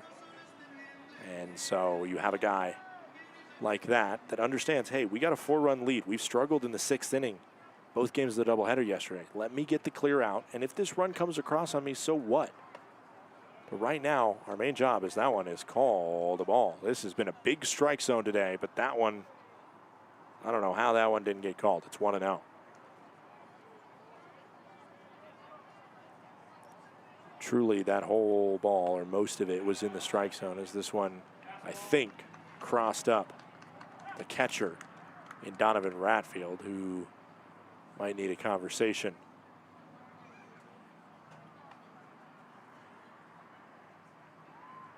go down as a passed ball. Count goes to 2-0. He gave a look back at Elfring like, wait, what was that? What'd you just throw there?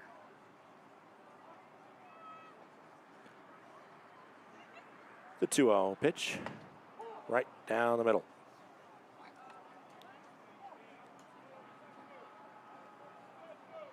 Count goes to 2-1.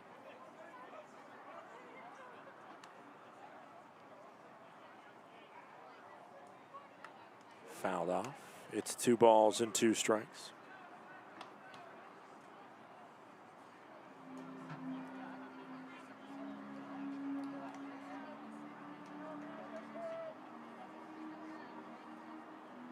Two, 1 out pitch.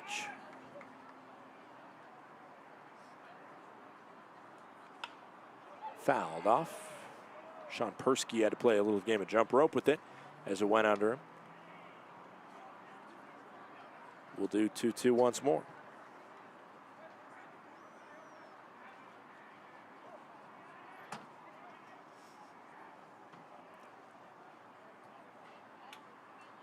This one hit towards first. Backing up is Vredenberg. He will end up making the throw just in the nick of time to Elfring for out number 2. Good job by Elfring to cover there on that funky play where it didn't look like he would initially have to. Run does score on the RBI ground out, and it's 6-3. Glacier still leads.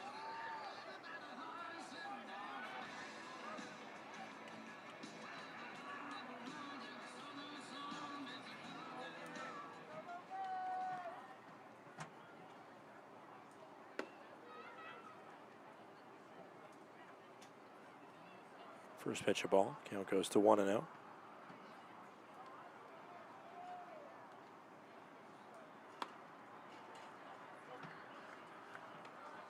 Two and 0 now into Logan Meyer. Meyer 1 for 2, has himself a fly out to deep right.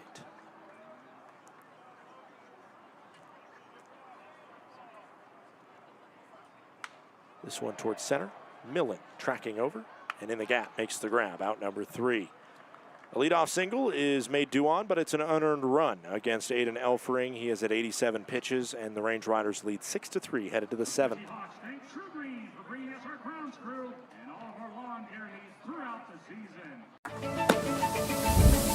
When injuries occur, it can feel like your goals are out of reach. I'm Dr. Karen Purser, an orthopedic surgeon and sports medicine specialist at Logan Health. If you injure a joint, muscle, or bone, our orthopedics and sports medicine specialists are here to help. Our highly specialized surgeons, clinicians, and physical therapists offer innovative treatments and the latest minimally invasive procedures to help you recover and return to activity faster and stronger so that you can reach your goal.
Welcome back. It's the top of the 7th inning. Connor Wild stays out there. Wild through that last inning, which there were certainly some things that went against him, including that disastrous defensive breakdown. All of the runs still do come in as earned, however, at least that I have.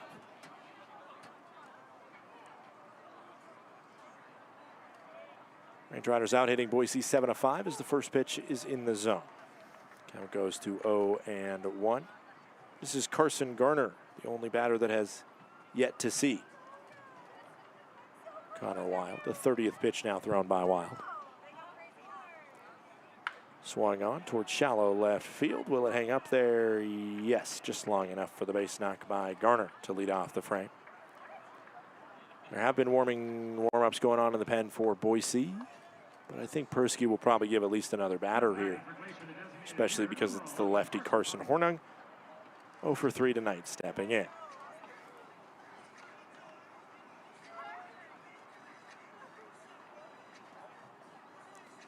Two errors by Boise, but a pass ball by the Range Riders last inning that led to a run scoring unearned on the Range Rider pitcher in Elfring.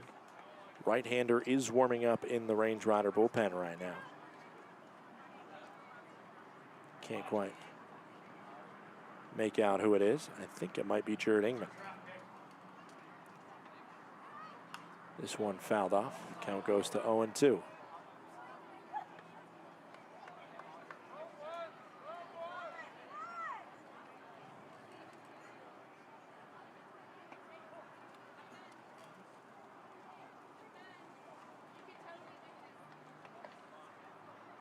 Oh-2 on Carson Hornung. Carson Garner on first. He's checked on.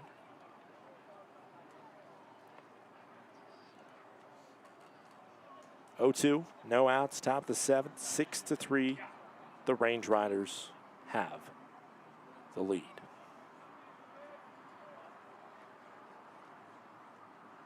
Oh-2. Call the ball. No challenge. Count goes to 1-2. Our umpires figured out the left and right a little bit in the strike zone. Maybe overcranked it a little bit too much. But it is what it is. That one misses down in the dirt. Garner knows that the catcher doesn't know where it is. And he scampers to second on it. Count goes to 2-2.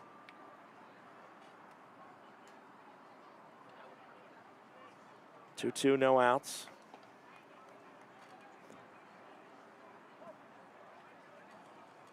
Top of the seventh. Pitch into Carson Hornung. This one out towards left field. And backpedaling and making the grab is Neves. 101 off the bat. Line out the opposite way. Now batting for Glacier, the left fielder, number 9, Brody Capps. Brody Capps now steps in. Capps, first time he faced off against Connor Wild, he walked.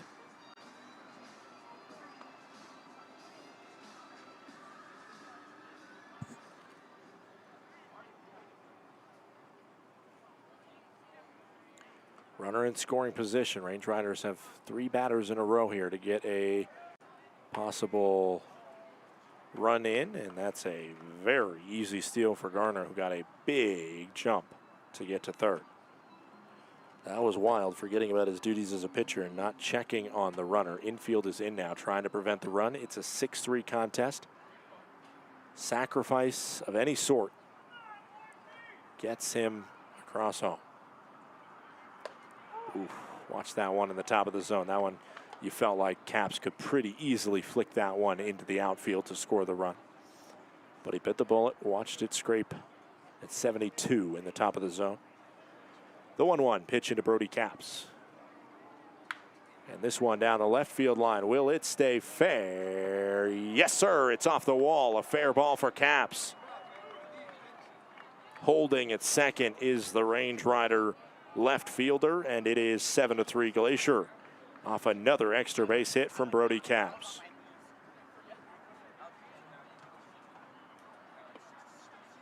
One out, top of the seventh. Jacob Steele now, who is 3 for 3, steps to the plate. All 3 singles. And I think Persky might be coming out. No, he's just walking out. What was that about? Sean Persky just walked out of the dugout. But I guess he was just trying to get some extra steps in. He was not walking out to change. He just kind of casually walked around. I think he was maybe going to argue the call over there. That one looked like it was a fair ball, though. And the fielders weren't specifically arguing it. Count goes to 1-0. Just barely fair off the double from Brody Capps. 1-0, 1-out pitch. 2 balls and no strikes.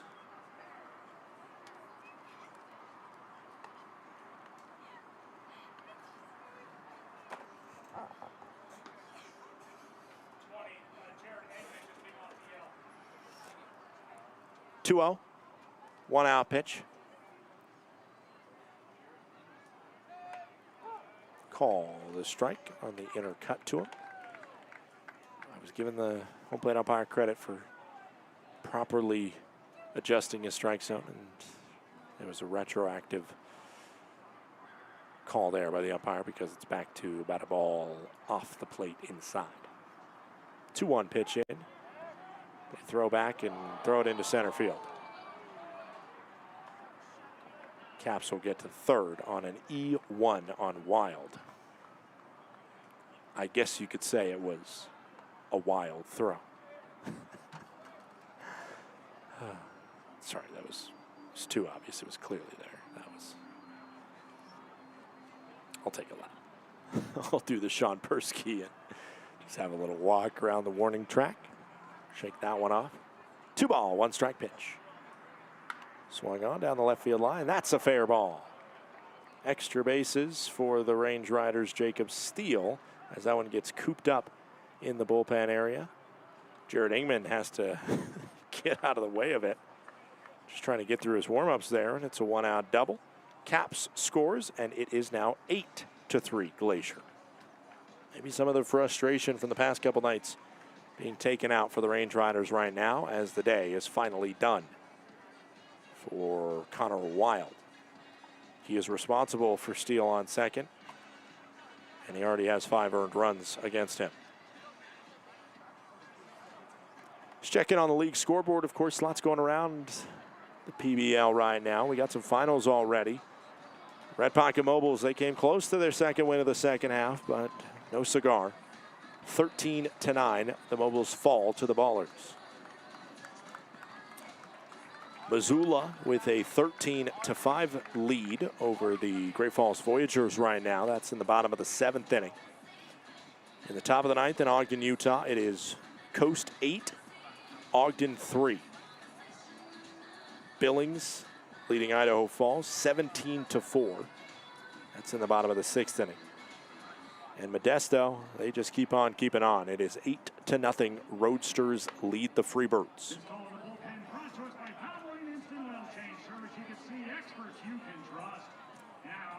1 out. Top of the 7th inning here.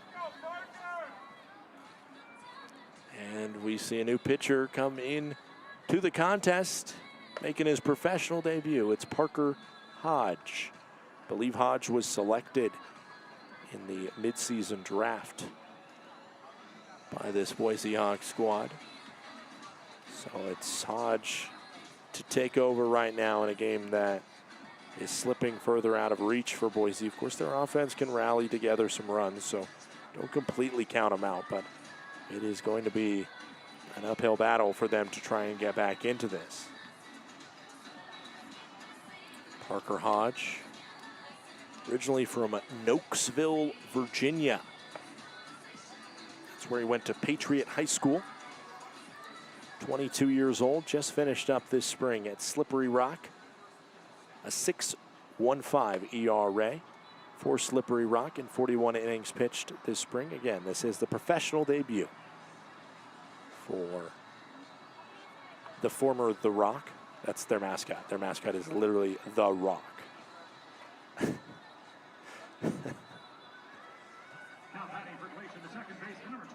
It's a unique school, Slippery Rock. The Slippery Rock, The Rock. And the mascot that walks around is a lion named Rocky, Pride of the Rock. Swing and a miss by Logan Beer to get him started.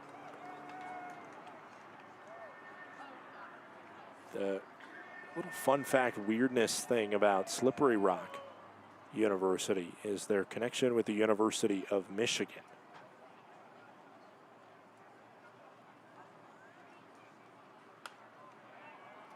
foul ball. Count goes to 0-2.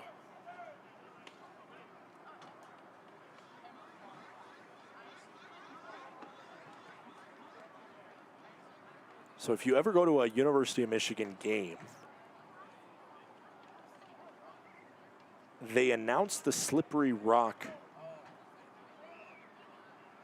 score in the stadium. And it's a D2 school. It's not a team that's specifically notable in a lot of ways. But they will announce that score. And if Slippery Rock wins, they go nuts at the University of Michigan. It's almost as much of a cheer as you would hear if Ohio State lost and they just announced that score. Actually, that would probably be a little bit longer. This one out towards right field. Should be enough for Steele to tag up. He will try it. The throw will come in, and it will be off target. Bounced over. Good backup there by Parker Hodge. It's a fly out, but Steele advances to third base. There's 2 outs, top of the 7th.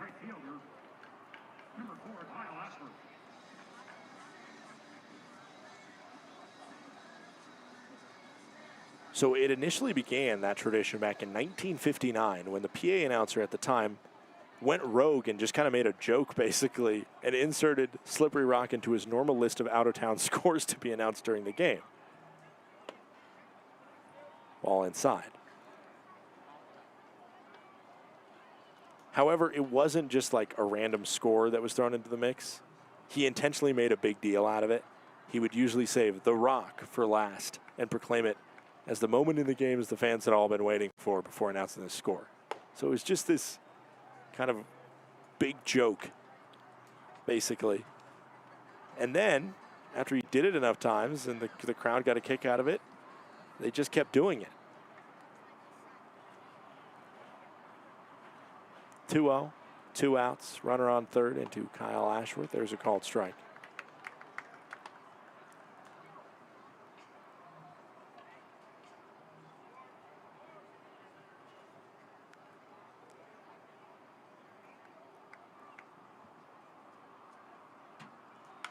This one, sky high to left center field, should be playable for Meyer, who gets to the gap and makes the catch. And the Slippery Rock pitcher in his debut gets 2 flyouts and sends us to the bottom of the 7th. It's time to get up and stretch, everybody. Underwood, Neves, and Sisto due up as Jared Ingman makes his first appearance back from the IL in the bottom of the inning.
Jared Ingman gets back out on the bump. The Range Rider right-hander returns from the IL after most of his season has been spent there.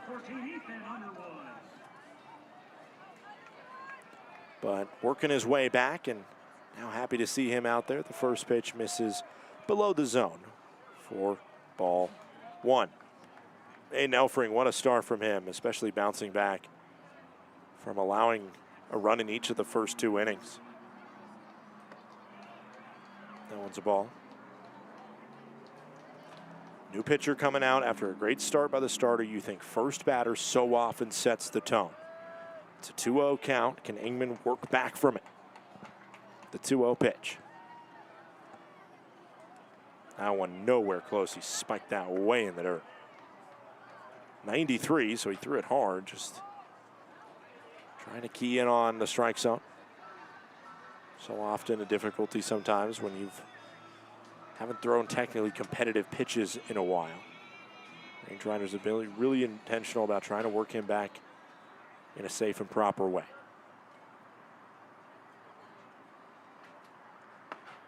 That one gets right over the zone at 92. Jared Ingman, University of Washington product, played at the JUCO level before that. Finished up his career 2 springs ago with the Dogs. As that one misses. And it will be a 5-pitch walk.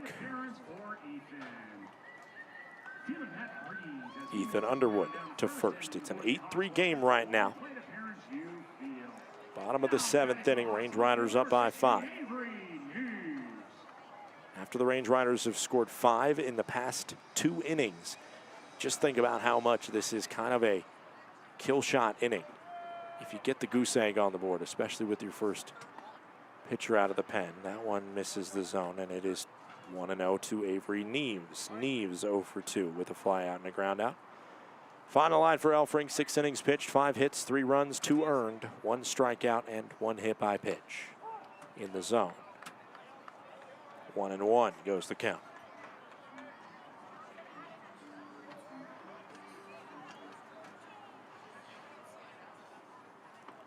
Sun setting here on this gorgeous Saturday evening when you can see the mountains. The throw in. Safe at second. And they say that he did not go off the bag. And now there's a little bit of a tussle back and forth between Beard and Underwood. The dugouts are clearing right now as both sides are running out there with heads of steam.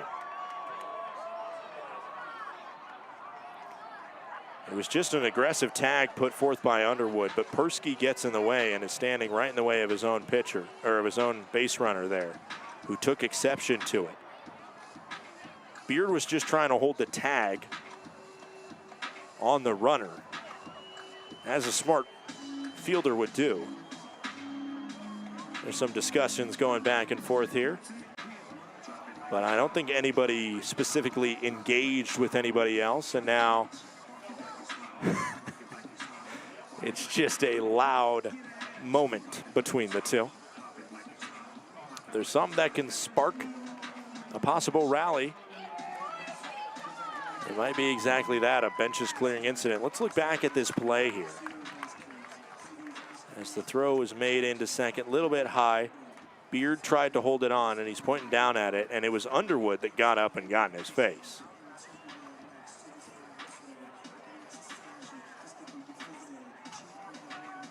Umpires are discussing right now.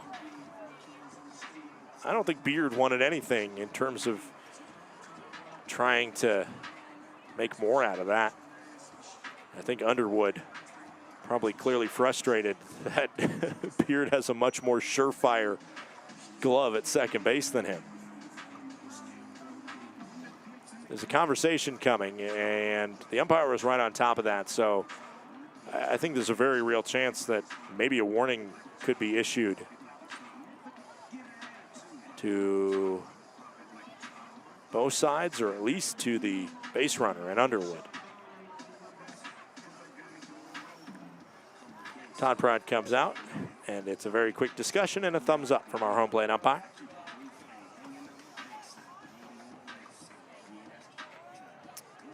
Range Riders, I don't remember very much bench clearing incidents at all in Range Rider history. Unless there was some the first year, there have not been any in the last 3 years, and there's been 2 this year now, both on the road. There has certainly never been a benches clearing incident in the history of Glacier Bank Park. The count is 2-2 on Avery Neves right now. Runner on second in Underwood after the successful stolen base that caused a lot of hubbub. The 2-2 pitch. Outside.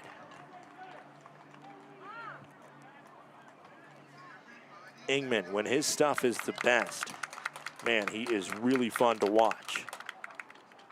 Just trying to get back in the saddle here, Jared Ingman, the 3-2. Fouled off. 92 miles per hour, near the heart of the strike zone. You can't give that to a batter too often, but you can get away with it once or twice. And it's better than a ball 4 walk.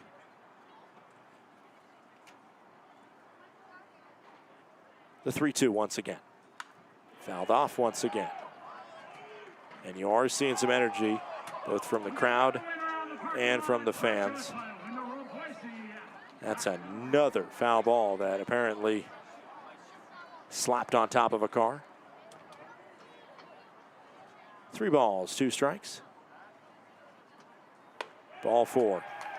And a walk is issued, and you can hear it from the Boise dugout. This is enough to spark some momentum. You get the benches clearing. You're down by 5 runs in the bottom of the 7th inning. And the opposing pitcher gives you an easy walk to start, and then they walk again.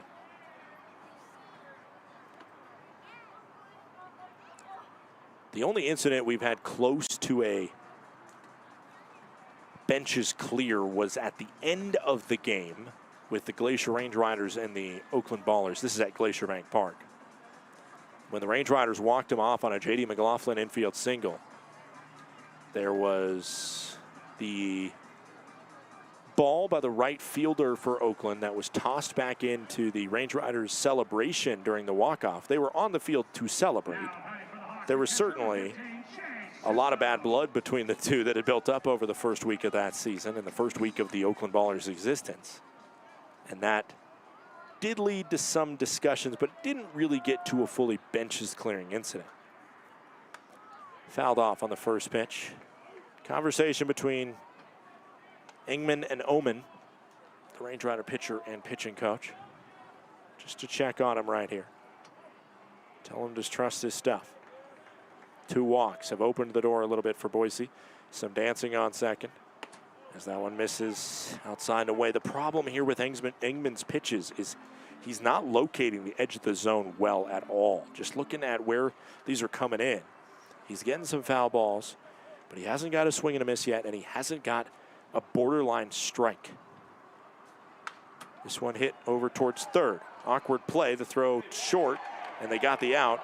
The throw over to first, not in time. It's an out at second, as kind of a risky play there made by Garner.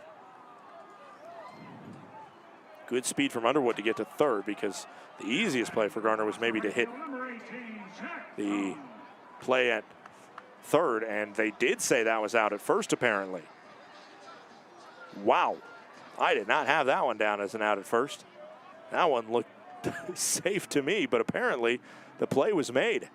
Wow. That is huge for the Range Riders. It was a subtle out call from the second base umpire over there at second. He just kind of micro threw the outside up there. Swing and a miss. That's a nice pitch for Ingman, that changeup. Wow. Double play changes the feel of this inning entirely. Jack Cohn now stepping up 0 for 3. This pitch just foul. Ratfield did the smart thing. He just wrapped his body around it and was trying to put himself in fair territory, basically, to see if it'll roll towards him and he can get the out at first. Instead, count goes to 1-2 on the foul ball. Cohn on the season has just 3 hits. And the pitch will come in. Fouled off. Will stay at 1-2.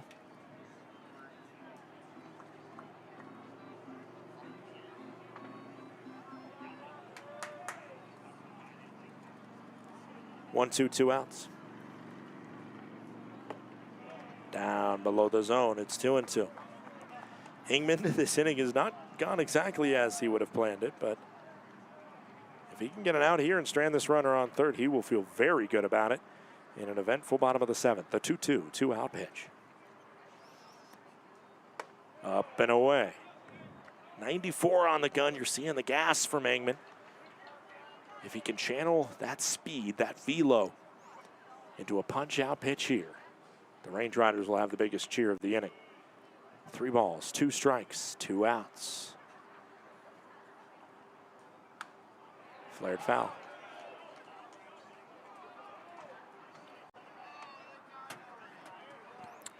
We will do a payoff pitch once more.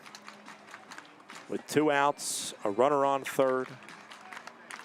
Jack Cohn at the plate. Lowest batting average in this starting lineup. You want to attack him before the heart of the order comes up after.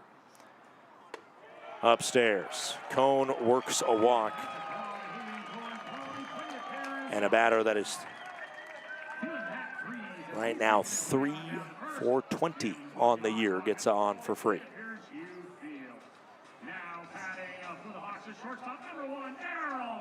And now you bring up Jackson, 1 for 3.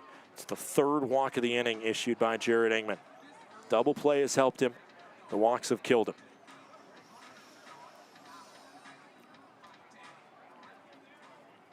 Two outs, bottom of the 7th inning.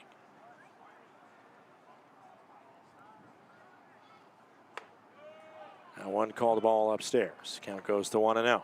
That was a good pitch from Ingman. That's the one that you want to just be able to locate a little bit closer to the zone. That one was at least competitive, where a lot of his pitches haven't on these walks. The 1-0. Swing and a miss. That's a nice pitch as well. A changeup that has Darryl Jackson completely out in front of it.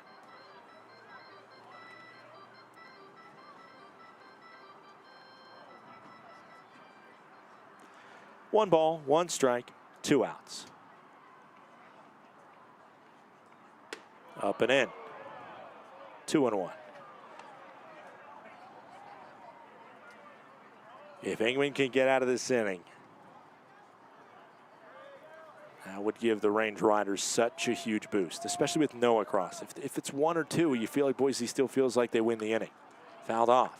Once again, the Range Riders will have the Boise Hawks down to their last strike of this inning. Bottom of the 7th, 8-3 Glacier. 2 balls, 2 strikes, 2 outs, 2 on. Ingman versus Jackson. To center field. Millen. Oh my goodness. Millen lost that one. Run will come home and it will score. Oh no. I don't know what Jake Millen was looking at there, but it was not the baseball. He might have lost that off the bat. It's a 2 RBI double, and it is 8-5 just like that.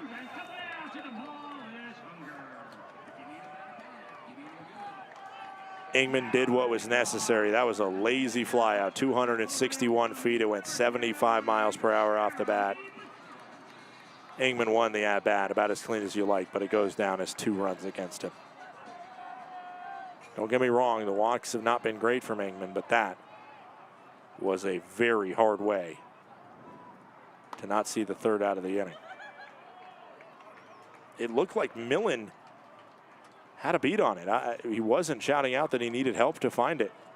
And then at the last moment, he started to sprint, and that's exactly when the stomach started to churn.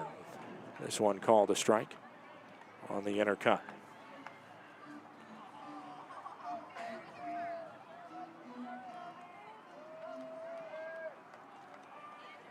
Cohn scores all the way from first. And the Range Riders also seemed unaware that that would be a possibility. The urgency was not good enough for that. 8-5 as the Range Riders have their 2 spot in the top half of the inning answered with a 2 spot here in a disastrous way. The 1-2, 2 out pitch. Step off from Ingman.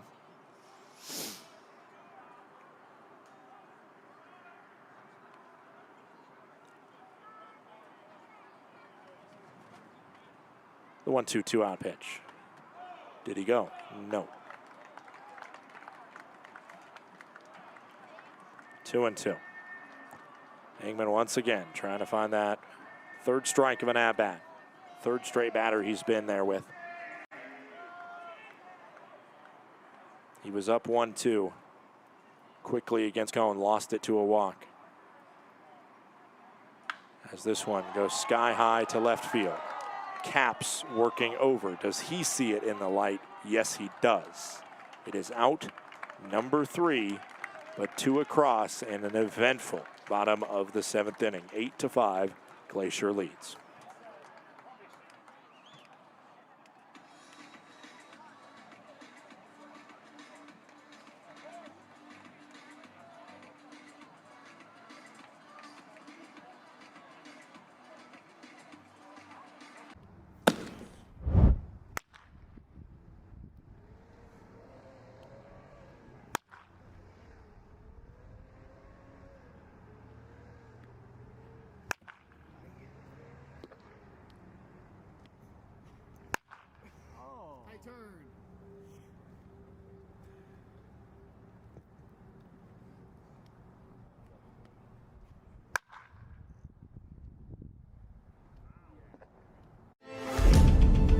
Numbness and tingling in the hand can make you lose your grip. Hi, I'm Dr. Nate Fogel. I'm an orthopedic surgeon and hand specialist here at Logan Health. Repetitive actions can lead to a condition called carpal tunnel. Left untreated, these symptoms can interfere with your daily life. Our fellowship-trained hand surgeons offer patient-specific care to help you regain control. Here's to getting a grip on life. Welcome to Magoo & Company, a third-generation family-owned business nestled in the heart of downtown Whitefish. We offer a dazzling array of diamonds, ethically sourced Montana sapphires, and captivating custom designs that capture the essence of Montana's natural beauty. From jewelry design and appraisals to cleaning, repairs, and gemologist consulting, your satisfaction is our priority. Experience the magic of Magoo & Company and discover the perfect piece to celebrate life's special moments. Parker Hodge back out to work. 8 pitches thrown in his professional debut, and he got 2 outs. Now he will face 2, 3, and 4 in the form of Ratfield, Millen, and Vredenberg. The first pitch coming in. Upstairs for Hodge. Count goes to 1-0.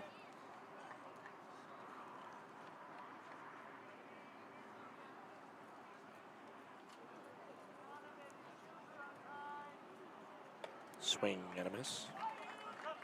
Count goes to 1-1. Range Riders lead 8-5. That's a familiar feeling to be in here in the penultimate inning. Both of the games yesterday, they were in the same exact spot, a lead. That departed them in the penultimate inning of play, and then no bottom of the final inning of play was needed because the Range Riders could not equalize in the top of that final inning. This one over to first base and caught for an out. Chart that one down as another 100-mile-per-hour plus exit velo that goes for an out.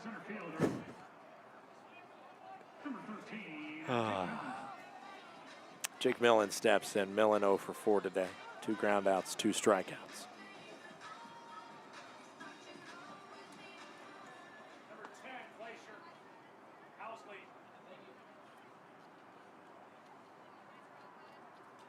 Connor Housley warming up right now in the bullpen. Count goes to 0-1 on a first pitch strike from Parker Hodge.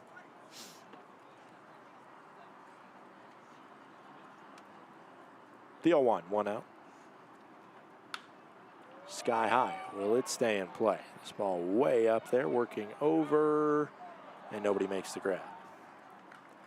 Falls right before the slide of Neves. Haas and Jackson were close. Nobody was going to grab that one.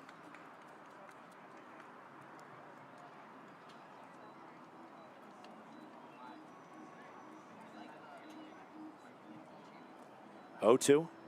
1 out. Range Riders trying to shake off a 3-game losing streak. and avoid clinching a loss in this series, which would feel disastrous at this point in the season. A road split. Right now, the best they can get, but it would feel solid after how yesterday went. The 0-2, 1 out. Outside. 2-2. Oh, that was way outside. Catcher made it look okay, but it was not close. That one went outside. Did he go? No.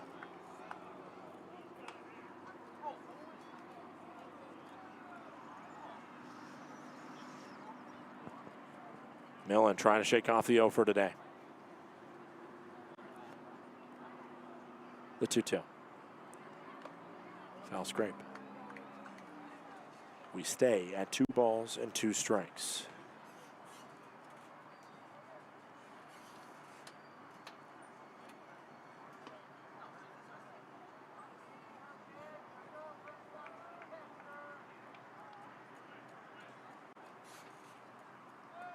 Swing and a miss. Millen punched out for the 3rd time today.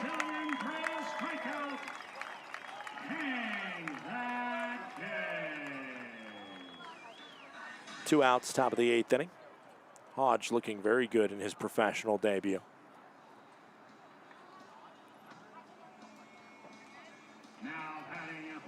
Up steps Brock Vredenberg. 2 walks, reached on an error, grounded out back to the pitcher. 0 for 2, Brock is. Range Riders out, hitting Boise 10-6. As this one fouled off down the left field line. Count goes to 0-1. And we got one over on the third base side. Everyone's visiting windowworldboise.com. The 0-1, 2 out pitch in from Vredenberg.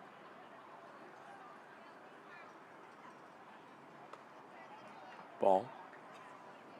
1-1.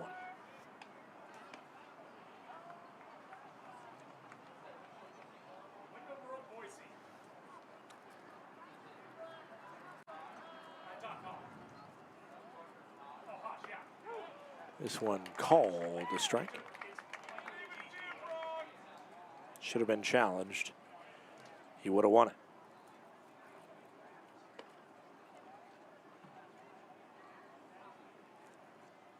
The 1-2. Swing and a scrape. Just staying alive is Brock Vredenberg.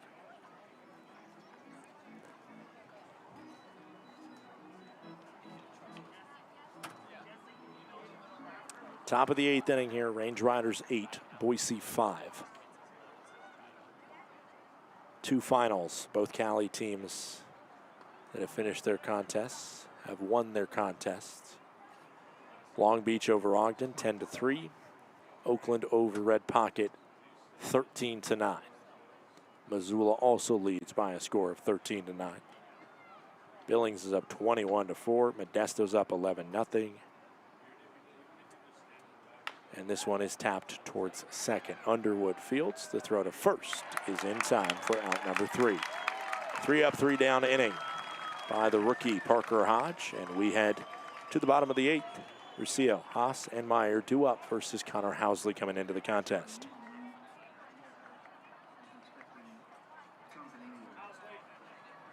The doctor says I should be back at work in a month. Dad, you need help. I'm calling Pacific Source. You might not expect your health plan to help with food insecurity. My daughter says that she gets good help. Unless your health plan is Pacific Source. Okay. Send her some food.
Ryan Rosillo leads us off here in the bottom of the 8th inning.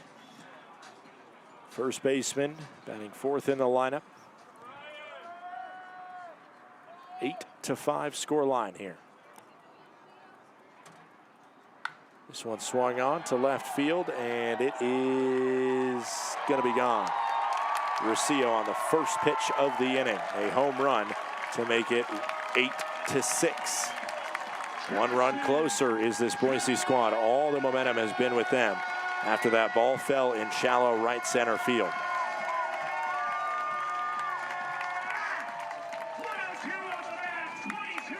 That one offered changeup at 82.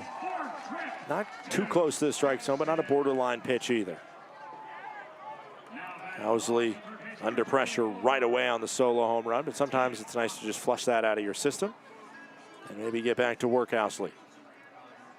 Up comes Matthias Haas, who sees a first pitch below the zone, and the count goes to 1-0. Housley is 6.45 ERA. He has 2 saves. This is not a save opportunity unless he finishes out this contest. Ball up and away. You got to think Bustamante, who didn't pitch a ton yesterday, could be an option for Glacier, as he might start getting warm in the pen. 2 balls, no strikes into Matthias Haas, and it's 3-0.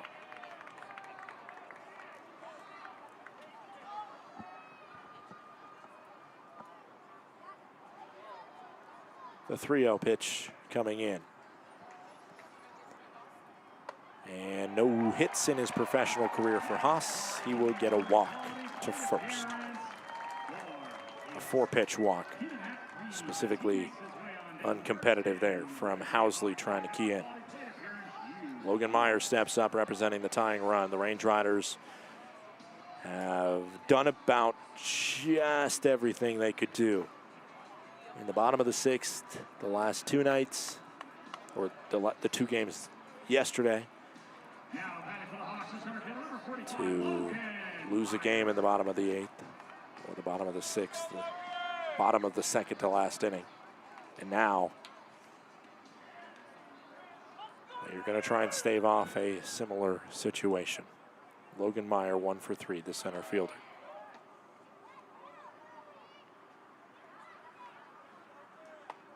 First pitch in the zone. 93-mile-per-hour fastball. Meyer has 2 flyouts to right field and a single as well. Outside, 1-1. Both teams have both challenges remaining, just in case that comes up. With this home plate umpire, that will favor the batter because we've seen a wider strike zone rather than a smaller one. The 1-1 with Haas on first. Hit over and through for a base knock.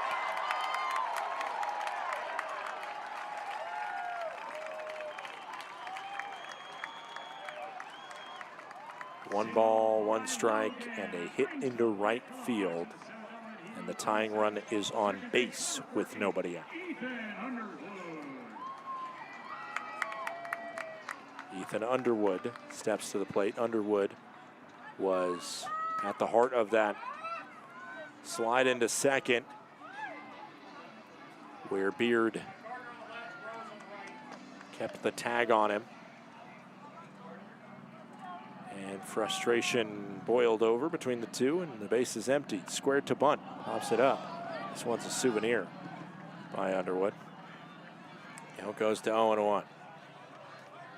Housley has not pitched in a long time. I don't think he's pitched in this series, Connor Housley. Just because of how it worked out. He was going to pitch in one of the 7th innings last night, but he never got the chance. Both of those games didn't have a bottom of the 7th inning.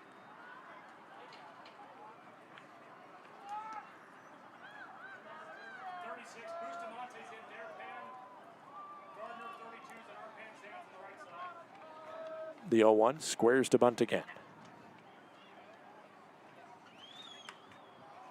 Again popped up and it's foul, and Underwood just put himself in the hole 0-2 as he was given the opportunity for a sacrifice bunt and could not execute. 0-2, No outs. Haas on second, Meyer on first.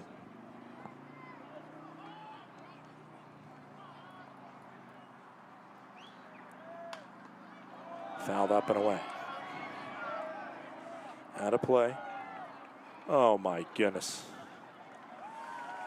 Ladies and gentlemen, we just had a blockbuster trade.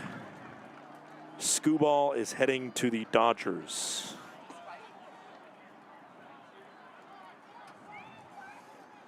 Tarek Skubal just traded to the LA Dodgers, so if unless you're a Dodgers fan, if you needed more bad news in your night, the Dodgers are even better.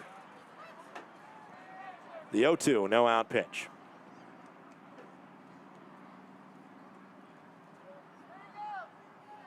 Fought off again.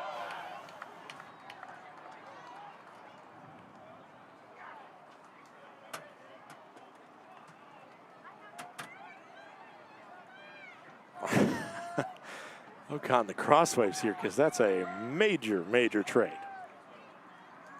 0-2, no outs.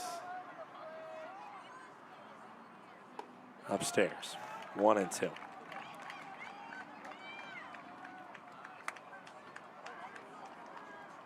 One ball, two strikes, no outs, bottom of the 8th inning. Housley trying to get his first out of the frame. Swing and a miss, he does just that. 1 out as Housley is able to dispense Underwood. A walk and a single. Up steps Avery Neves. He walked his last time up.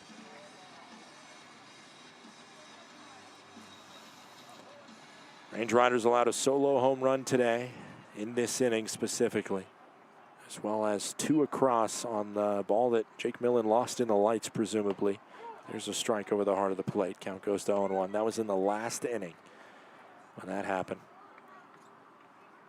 It's an absolute brutal way for runs to come across. How those ones did, Pat, the last inning. The 0-1. Upstairs, it's 1-1. Bustamante warming up in the pen in case he gets called upon.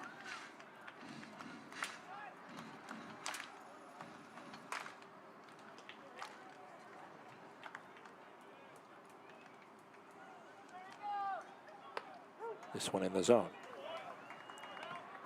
Top of the zone at 85. The last game that Housley did appear in was on Sunday. So he's had a long 6 days off.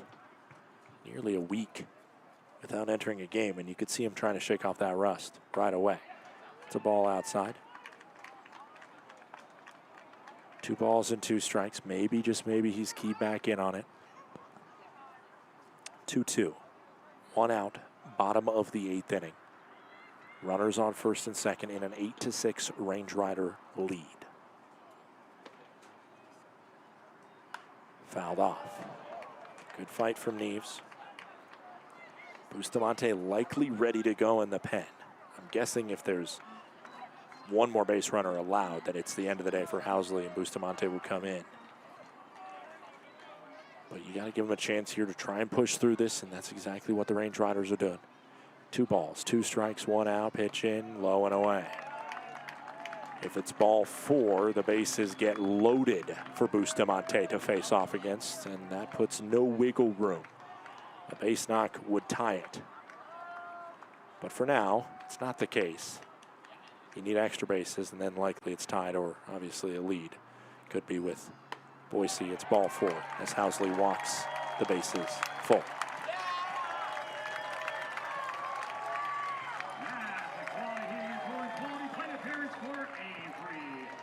And that's the end of the day for Housley. He's gotten 1 out, allowed a solo home run.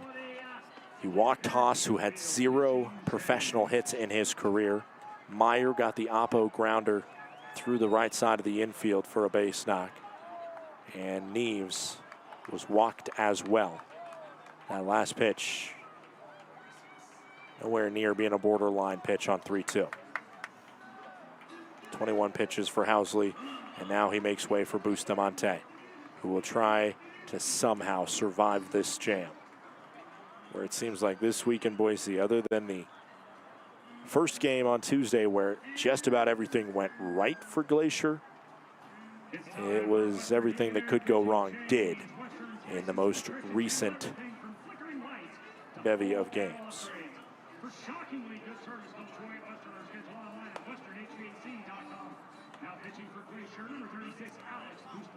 Alex Bustamante stepping in.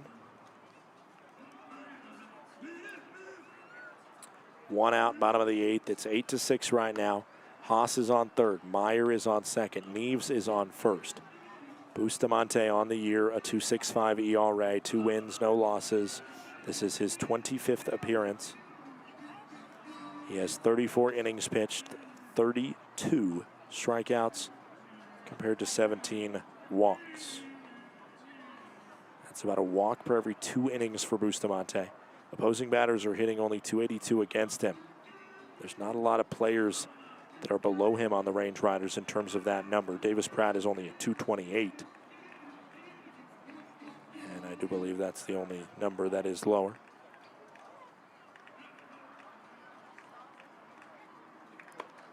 In terms of active players. Right now, he will have no wiggle room. A base knock again, likely ties it for Boise. Bottom of the 8th inning, 1 out, 8-6, Glacier leads. Now batting for the Hawks, the catcher, number 15, Chase. 1 out, bottom of the 8th inning.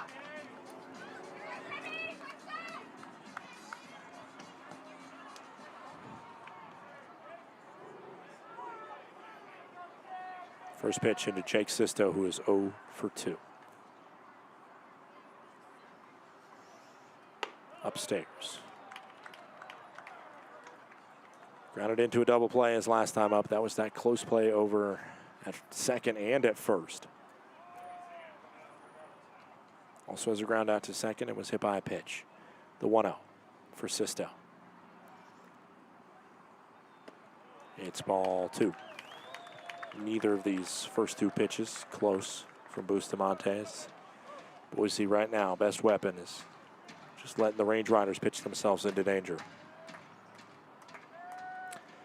2 balls, no strikes, 1 out.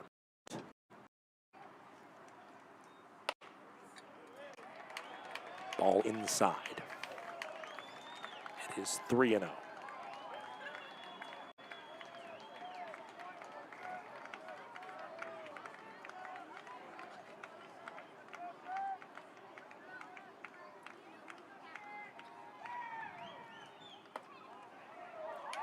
And it's ball 4 outside. A 4-pitch walk makes it a 1-run game and puts the tying run 90 feet away.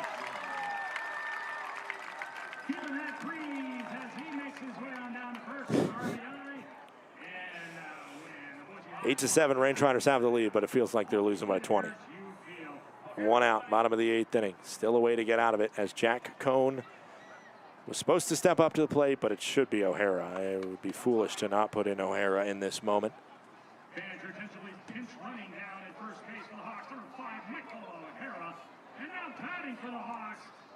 They're going to pinch run O'Hara, and they're going to put Jack Cohn up at the plate. Okay. This might backfire in my face, but Cohn has 3 hits on the year. Obviously, a sacrifice could tie this game up as well.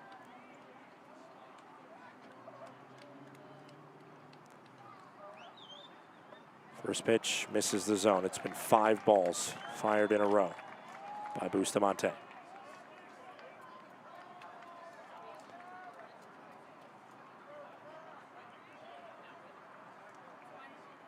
One-0 count into Cohn, who was walked his last time up.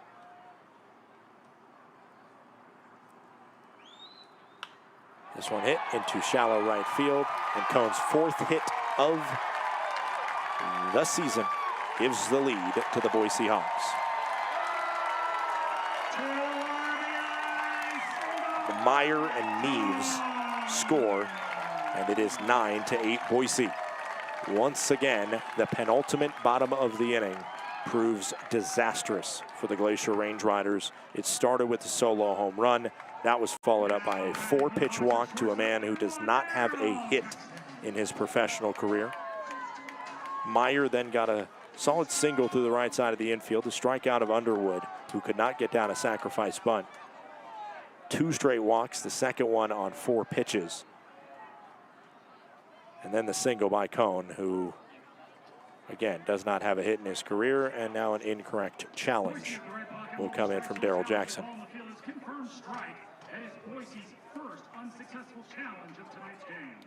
There's still just 1 out on the board, and it is 9-8 Boise.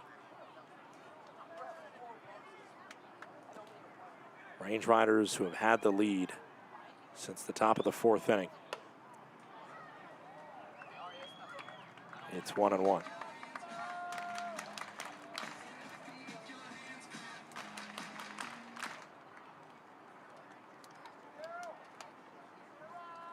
The 1-1, 1-out pitch, bottom of the 8th inning. Inside, 2-1.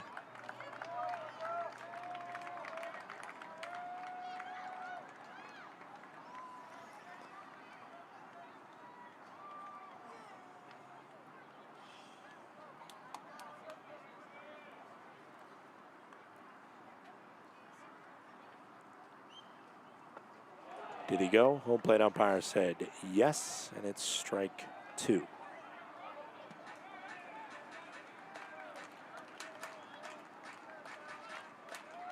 Two balls, 2 strikes, 1 out into Darrell Jackson.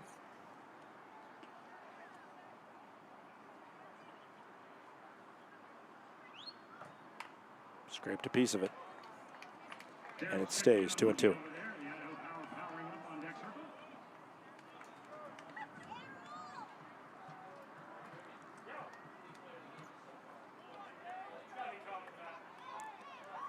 The 2-2, 1 out.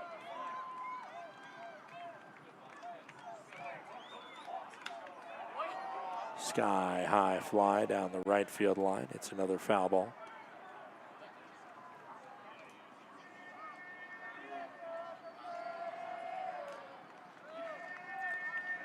Two balls, 2 strikes, 1 out. Bottom of the 8th inning.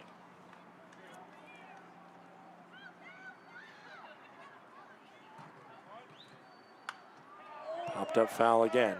It's a great at-bat from the Boise Hawks squad that refuses to be put down.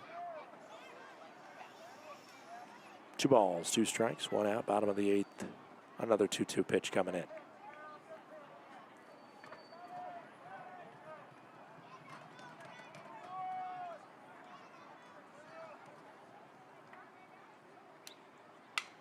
Hit over to third. Garner fields for 1. The throw across the diamond is not fielded cleanly. Green light? No, not a green light. Throw comes home. And it's a fielder's choice, E5, as Garner missed through it to first. And a tailor-made double play ball just continues this inning. Garner been very surefire over there at third base. That is where he is headed down for the large part of his collegiate career. And of course, in the penultimate bottom of the inning, as has been the trend this series, that's when the Range Riders have stockpiled all the mistakes needed. Fielder's choice unassisted to get out O'Hara. Cone and Jackson moved to second and third on the E5. Fouled off by Jeremy Begora.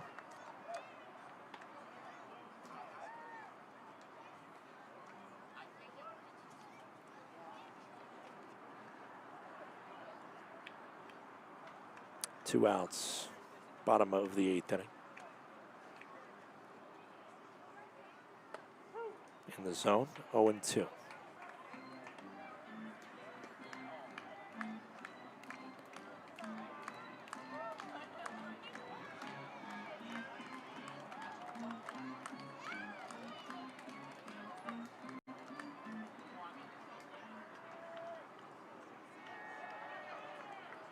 The 0-2, 2-out pitch, bottom of the 8th inning, 9-8 Boise.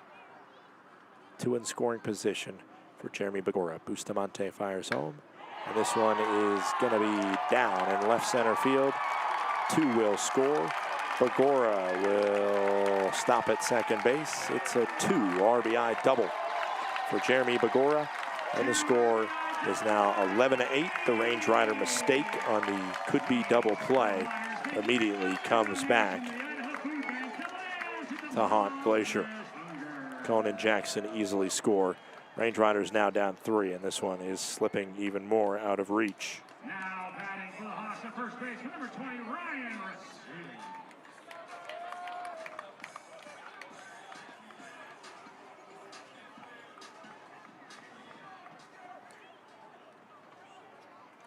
Two outs, bottom of the 8th inning. 11-8 Boise.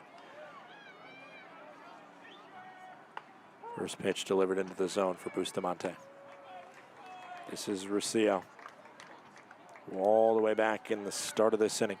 Hit a home run on the first pitch he saw from Connor Housley.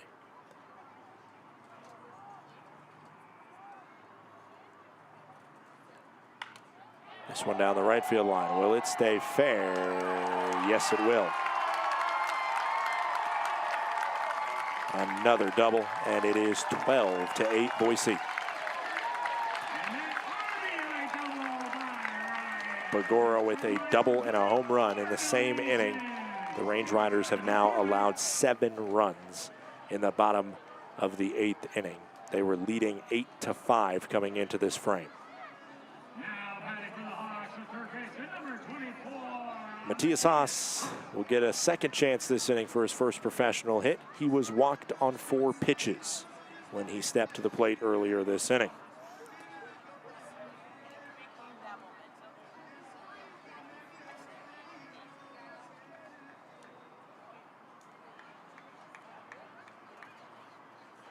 Conversation happening in the mound right now.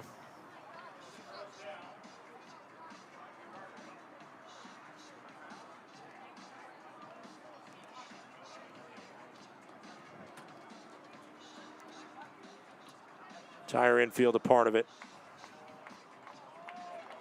As I'm glad, listen, I have to talk through this, but I am glad that I am not tasked with the very difficult situation of trying to talk through that meeting and trying to see some Range Rider faces right now that are just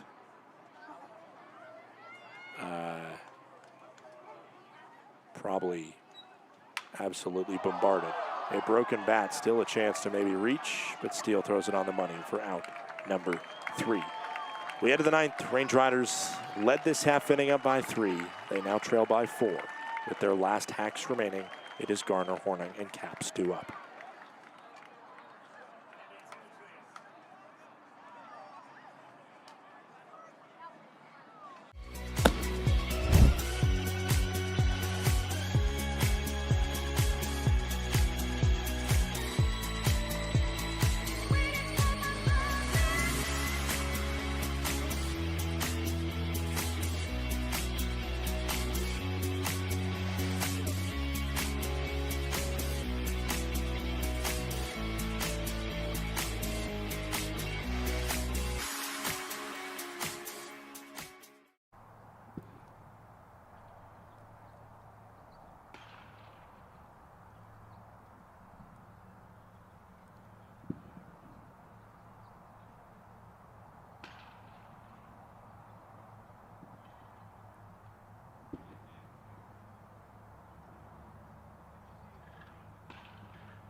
Zan Rose comes out to start this top of the 9th inning. It is not a save situation for Rose, but nonetheless, he has been a closing option. And he was warming up out there, and the lead became so much that it was not a save situation anymore. 6.22 ERA and 10 saves for Zan Rose this season. Garner, the first batter he'll face. First pitch into the zone, and the count goes to 0-1. They're having a drone show post-game here, so the fans sticking around to see that. And they got treated to a rally in the bottom of the 8th inning.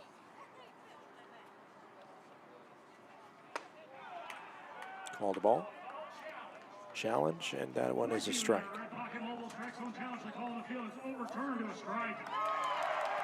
Count goes to 0-2 as that one pretty clearly in the bottom of the zone.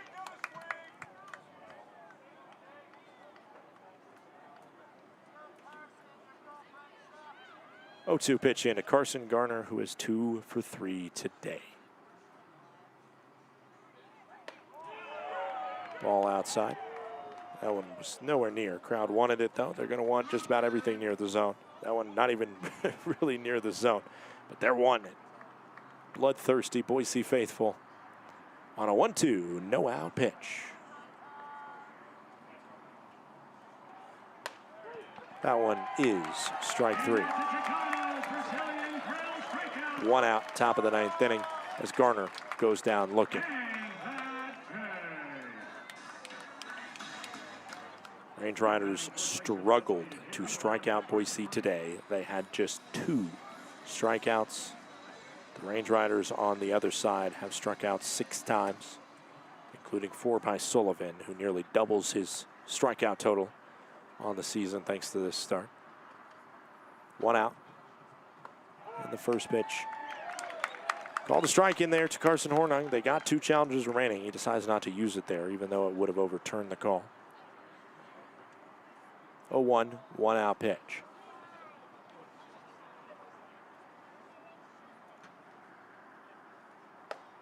That one, oh my goodness.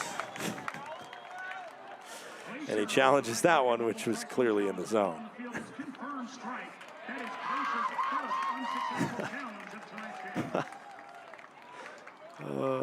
I think that was a leftover from his frustrations from the first pitch and did not want to get the wrong side of it again and challenged very clearly the wrong one. The 0-2. Fouled off. The Range Riders in the second half of the season, there has been, I don't even know how to, my job is to find words, and I don't even know how to find the words to understand what has happened on the road, especially in this second half of the season. They split 3-3 at home, but it's a Range Rider team that has rarely put a complete game together in general in the second half and has a lot of soul searching to do going into the finale tomorrow. The 0-2, 1 out pitch, top of the 9th. Outside. 1 ball and 2 strikes.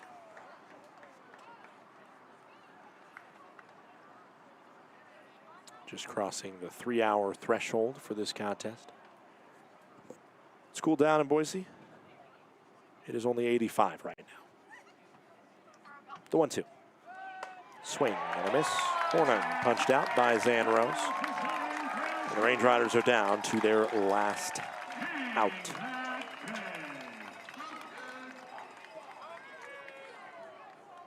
Now batting for Glacier left field, number 9, Brody Cass.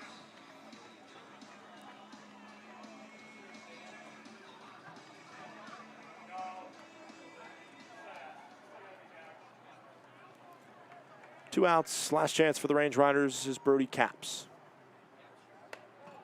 Almost got hit by that first pitch. The count goes to 1-0. Double off the wall his last time up. That was when this game felt a lot different. Part of 5 runs scored between the 6th and 7th inning by Glacier. They got put in the driver's seat. They were up at one point 8-3 as he flares this one to right center field. It's going to be extra bases for Brody Capps as he will get in safely to second. Another double for the range rider left fielder. He is an extra base machine thus far on the season. For Capps, he has a home run and now 5 doubles in just 3 games played. Well, this being his 4th. Outpacing extra base hits 2 games is a very good situation to be in. 1 ball, or excuse me. It is Steele up at the plate and sees a ball. Count goes to 1-0 on Jacob Steele. Steele, great night for him. 3 singles and a double. 4 for 4. Now he's the last chance for the Range Riders. Cap being given third base. Haas went over there to cover briefly, but it will likely go down as defensive indifference. Count goes to 1 ball, 1 strike, 2 outs, top of the 9th inning.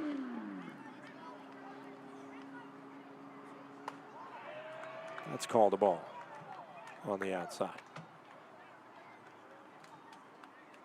2-1 for Jacob Steele. Steele coming into this game batting .294. Might have got his batting average close to .300, depending on what happens here. That one spots just outside the zone as well. All of these are correct calls by our home plate umpire. But he's allowed the zone to be stretched throughout the entirety of the night. 3 balls, 1 strike, 2 outs. Top of the 9th inning. A ball would put runners on the corners for Logan Beer. That one's in the zone, and the Range Riders are down to their last strike. 3 balls, 2 strikes, 2 outs, top of the 9th inning. Boise 12, Glacier 8. Capps on third base as Zan Rose plays with the rosin bag, now back towing the rubber. And the right-hander gets the sign in on the pitch count, sets at the chest, and fires it home. Sky-high fly to shallow center field. And the catch is made by Meyer. Out number 3, and Boise wins. They clinch the series. And the final score on the night is 12-8. I'll just stay with you. I know they got a drone show starting here, and I don't know how long that takes to start, so I'm just going to try and boogie off the air as quickly as possible as I wrap this puppy up. The winning pitcher is Hodge. In his first career appearance, he gets the victory.